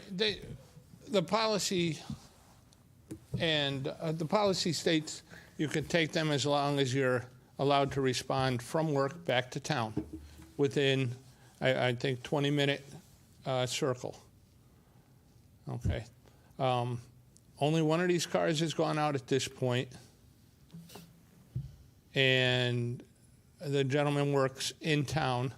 So I think what we can do is review the policy I'll get you with Mona and information on Ray that, yeah. before the additional vehicles go out. It's not just the policy, it's the vehicle itself. We're maintaining it, we're buying vehicles, it's adding to the cost to the town. That's my opinion. Okay. Just like, when's it gonna stop? When's the head mechanic want a vehicle? Is he gonna get a vehicle? The head mechanic, no, these are for I'm the not first saying it to you. responders, Fran. You're public safety, it's that. Well, I think the keeps distinction is growing. like, we wouldn't send a police officer to go to a call in their personal vehicle, so we wouldn't Correct. send assistant fire, sorry, what level is this person? Deputy fire. Deputy Deputies. fire chief to a fire in their personal vehicle. I think that's kind of the comparison I would make. Well, but we didn't have a policy really yet to determine that. So now we have the opportunity to do that because we have not released it to outside the town yet. I didn't hear the last part, Dave, I'm sorry. Well, we don't have a set policy necessarily yet for you. You mimicked the police one, but I think that may garner some review of that Yeah, I'm not talking policy. about like you're saying, like personally. I'm just saying the concepts. Like, I let's say, lo- no, I agree. let's say they had to I'm leave the with you. car at the fire department and they had to take it to a call. No, I don't think the cost yeah. of the car is the issue. I think it's the use of the car beyond. Yeah, Jeff, we all get the concept, but the issue is like the personal use piece of that concept. Right. No, but That's where Fran was the saying issue like is. it's the actual expense of the car and the maintenance. Well, I think we needed those cars anyway. Yeah, It's but it else they but could it is use for it the is personal question. use piece. No, I know, Yeah. but Yeah. I'm just saying, Yeah. I don't think the cost of the car and the maintenance of the car is. We didn't need these cars. This is something they just purchased. But I guess what I'm saying is, if they're going to a call, I don't think they should be asked to go in their personal vehicle. No, they to a don't. call. They respond to the firehouse and they get in a fire department truck or one of their trucks that they already have. These are 3 additional. These, at this level, these 3 are expected to go directly to the scene. And they They have. would take their own car prior to this. Prior to this, they were taking to their own cars. Very good. But like you said, the question's still about the other usage of them needs to be. Right. Yeah. Right. I guess we have to take it up with the town manager, I guess. Yeah, I mean, it's not your policy, he decides the policy, so I think we are going to take it up with him. I don't know, it's not in, it's. Yeah, where, I don't see it in the It's his budget. special. Yeah, it's not in the budget too, like, so, but I think that's a matter we need to discuss in executive session, probably with the town manager and hold him accountable for. I'll be in the front row. Yeah, thank you. Thank you And again, for answering. yeah, so as far as funding, in case the question is, it's not in this budget, it's not general budget, and we mentioned that the LAH, the highway funds that were, funding those things that would be capital items you would be looking at to put on here, that LAH highway fund was the source of revenue for those particular auction vehicles. Right, but where could it be offset, like, in the budget, like that, where could have been used? If it was not being used, $20,000 on these vehicles, right? That's the question. I mean, everything can be justified in one way or the other, right? Actually, I would love to know, how much do we get? You're talking about the responses on the highways? Correct. Okay. This would be our first, well, actually, I think the first year didn't count, so this is our first full year. And I know as far as cash received in, we are well over 80,000, but I think billed out, you have approximately 100. Right. And we report this every month Yeah. in the public safety meeting. So It's not that we keep. Yeah, forgive me for not. No, I think Yeah. so. That's very transparent, Dave. The amount, how we are spending the amount. Obviously, I know that's what is that don't know. really the question, right? We know the I'm we know the gonna amount. correct you on It's that. it's That's reported not- every It's month. good to know that's coming in. to Yeah, be yeah. honest. No, it's great. It's great. We talk about it in public safety, which is awesome. Like getting this, reimbursement. The question is like, what is the best use for this money once we get it? So I don't agree that's the best use, at least like on the personal use side. And I think that's what we need to like figure out with the town manager, maybe in an executive session. And if I may, it is transparent. We go through the finance, we report special revenues. Either this is the LEH money, these are expenditures, so these are small amounts. So, if it didn't jump out on a page, but we talk about asset forfeiture funds. And in all honesty, I'll say for this finance committee, this would be, and this finance director, that we actually put special revenue in as a regular monthly expenditure. So you can see money coming in, you can see the expenditures going out. And yet again, this will be the first time you see special revenues as an actual recognition of fund balance. Yeah, no, my question, Mona, It is is not reported. really about that. What I want to focus on eventually is what is the process of approving something like this, and are the monies being like wisely spent on this? When I kind of gather like the town manager did not even know this was the first time this was happening. He thought it was past practice, which it was not, we got it on the record. And so that's my concern, that the town manager did not have all the facts in this case, and he made a decision based on incomplete facts. That's my concern. I made it based on the issue that they were using their personal vehicles and there were some accidents. But you were not aware that this was not past practice. That's the reason why I approved it. But you didn't say that before, so That's the reason. clearly- That is the reason why I approved it. Well, you didn't say that before, so if you want to retract that, that's okay. But you said that on the record. That's the reason why I approved it. Well, And people again, can make that judgment. Well, and again, Yeah, I'll tell. yeah. No. Okay. And if I may, for special revenues, again, we're following the same procedures we do for all special revenues. All revenue coming in is reported, and it is listed separately, and they're audited as well. Were these small dollar amounts and they're not bidded items? Absolutely, yes, and that's the standard of our internal controls for procedures. $4,000 is not a biddable item, and so. Yeah, I'm not questioning your financial standards, but Before we go on, Thank you. this says the Zoom meeting ended. Is this no longer being recorded? This is something going on here. That would be up to. So before you say what you're going to say, no one's going to know Thank it. no, I can repeat all of it. I know what I said. I don't know when I just happened to notice that pop up. What happened? Did he leave? Either that or Lisa may have logged out or dropped out. Oh. Yeah, that could have been. Maybe both. Or both. She may have gotten kicked out. Correct. I just happened to see. I was like, whoa.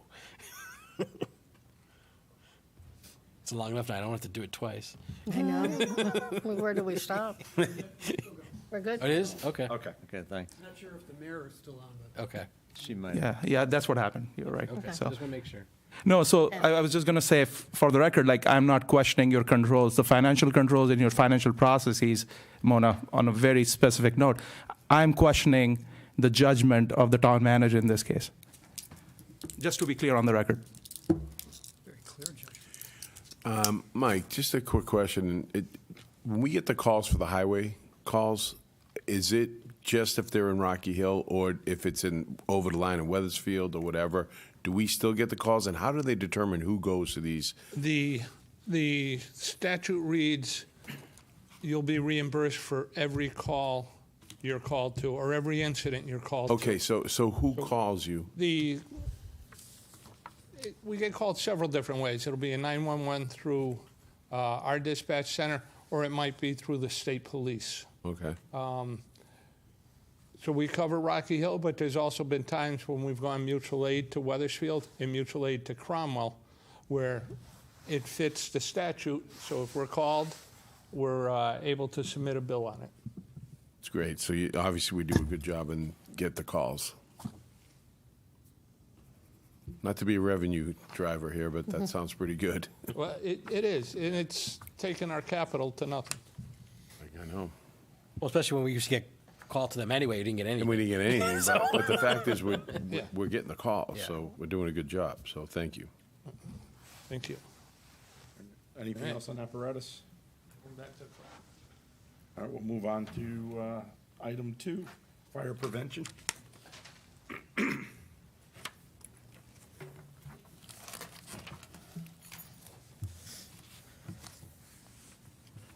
Looks like hydrant service is the item that showing really the spike. And that was transferred from the fire admin, so that line was in the fire admin line and been transferred to prevention to be oversight by the fire marshal. So just really a placement of a line item. So if I go back to admin, where would I find, will I find a corresponding negative in admin then, if I go back to it?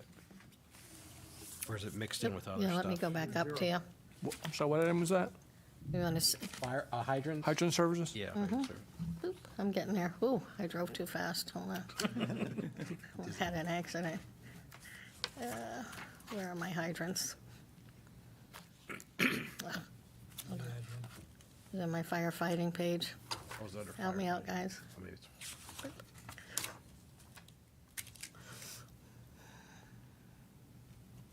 There we. So prior year was the, and this year would be your first time seeing it on the prevention page. Okay, so fire, so the hydrants, so that was in '23, it was 0, but in the '24 budget, it was, I mean, I'm sorry, '23 budget was 88 grand. The '24 budget was 0. I'm driving again. seeing it? That's back, if you go Right, into, so then 0 in the 22, 23, first time appearing here, 99,000. Right. Increase of 36 for the upcoming. right, so that's my question, is the 30, what's causing the 36 increase from the 99?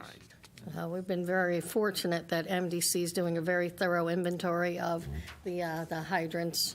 As you can see, we had 99,000 budgeted for this year, and then the actual cost is coming in. Well, we probably should have had an adjusted projection in there, but we're already coming in well over 100,000 at this point. So they are very diligent on increasing their inventory, and if we miss a hydrant, they are confident that we will get the bill for that. So those are actual hydrants. Well, And the current fiscal year is probably going to be higher than the 99, so it's really, the increase is Correct. marginal versus Right. the actual happen, okay. So again, what's the nature of the service we're talking about here, Mona? Is it just testing and maintenance, or what is it? Right, basically it's your bill, your MDC bill for the hydrant. So they bill us per Each. hydrant per Yes, year? Oh, so we don't have control over that? No, Oh, no. okay, never mind. Oh, it's out of our hands. So it's just based on whatever per hydrant Correct. Buried the lead. fee they put on it, multiplied by however many hydrants are in town. Got it, okay. So, No questions. Mona, just on top of that, though, we also have I know it's not on tonight's agenda, but the sewer increase is like 300,000. Oh, yes. So another 10% increase on top of that for MDC. Right, well, I guess it's not its night, but I can talk to it since you mentioned. Yes, I think we actually had a presentation from MDC and how there's going to be no increase. And the reality is it doesn't become that. Their billing cycle is on a calendar year. So, for example, in the year I'm in right now is preparing for the 24-25. I know what the budget for them is through 23. I won't have that until they come up with the following. So we're always like in arrears. So as much as they would like to say that there's no increase, we're not on the calendar year, we're on the fiscal, and we're always budgeting, anticipating we know what they'll do. So what you're seeing is the 360 is actually the impact of 2 years, that the prior year, if I laid it out, so they had started off on their, as we prepared 23, 24, they were charging about 800,000 a quarter. We get billed quarterly. When the new one came in after the adoption of the budget, it was actually 845. So we had to pick up the 90 there per quarter and so forth. We'll save that for the sewer discussion. It's a, yeah. Fascinating sewer discussion. But that's not a zero, for sure. All right, do we have anything else on, any other questions on fire prevention? Goal 2 says a new deputy fire marshal. Oh, yes, we have our current one retiring, so we'll be filling that position. You'll probably see the posting coming out in the very near future. We're going to try to overlap so that we don't have a gap in service. Thank you. Would that be a reduction in pay? This person would probably start at the first step, where this one that's leaving is at the higher end. Good. Anybody else? Just curious about this goal number 3 about digitizing old building files. What type of documentation are we talking about here? Just results of old inspections, or what does that refer to? Can we have them? Do you want to expand? It's a good effort. You have a whole file room full of old, big old plans. So we have files that go back probably to, in a lot of cases, when the buildings were built and CO'd back in the 50s and 60s. All those paper files are sitting down in our filing cabinets. We still have filing cabinets at fire headquarters. But anyway, what we're trying to do is get them to a point where we can get them into our red NMX so that we have a complete file on that particular building. It's going to save us time in the long run, too, with the FOIA requests that we get, because we don't have the information at our fingertips. So what kind of information, like, for example, like in public buildings where the fire extinguishers are or where the fire doors are? Most of the time, like anytime a building, anytime they go through refinancing or a sale, the company that's doing the due diligence wants all the old files on outstanding violations, underground tanks, hazardous material leaks. So we have to look in. We start in red NMX and then we work our way back into the files, and it's really time consuming. Okay, thanks.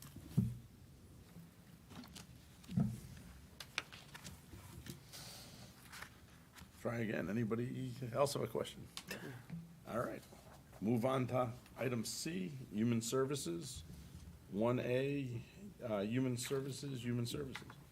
I guess we got 3 Human Services. Which one are we doing first? Human? Youth. You have youth first? Human. We're doing human Human Human. Services was on the Human, agenda human. first.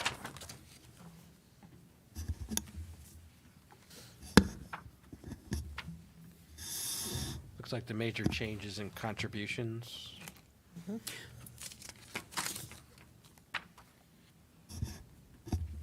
Yes, that's, excuse me. It's for the new software for the Human Services Department, which is similar to the MyRec program that Parks and Rec uses. It's Charity Track and Constant Contact, one for tracking charities and the other one for individuals. You know, their issues, their confidential files and requirements. That is the hit there.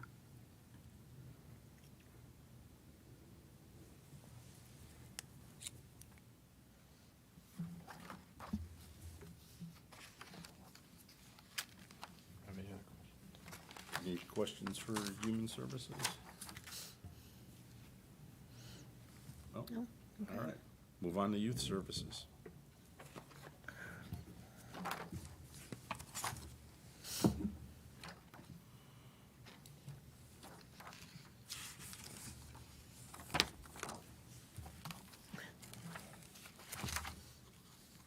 I'm scrolling on. Yeah, okay. Okay, good. Here we go.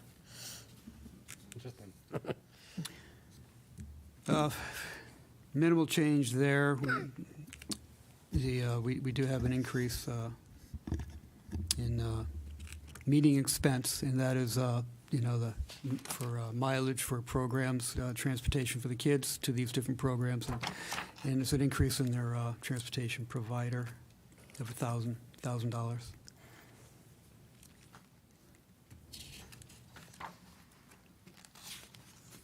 Questions on youth services? Anybody? If none, I'll entertain a motion to adjourn. Motion to adjourn. Second. All in favor? Aye. Thank you.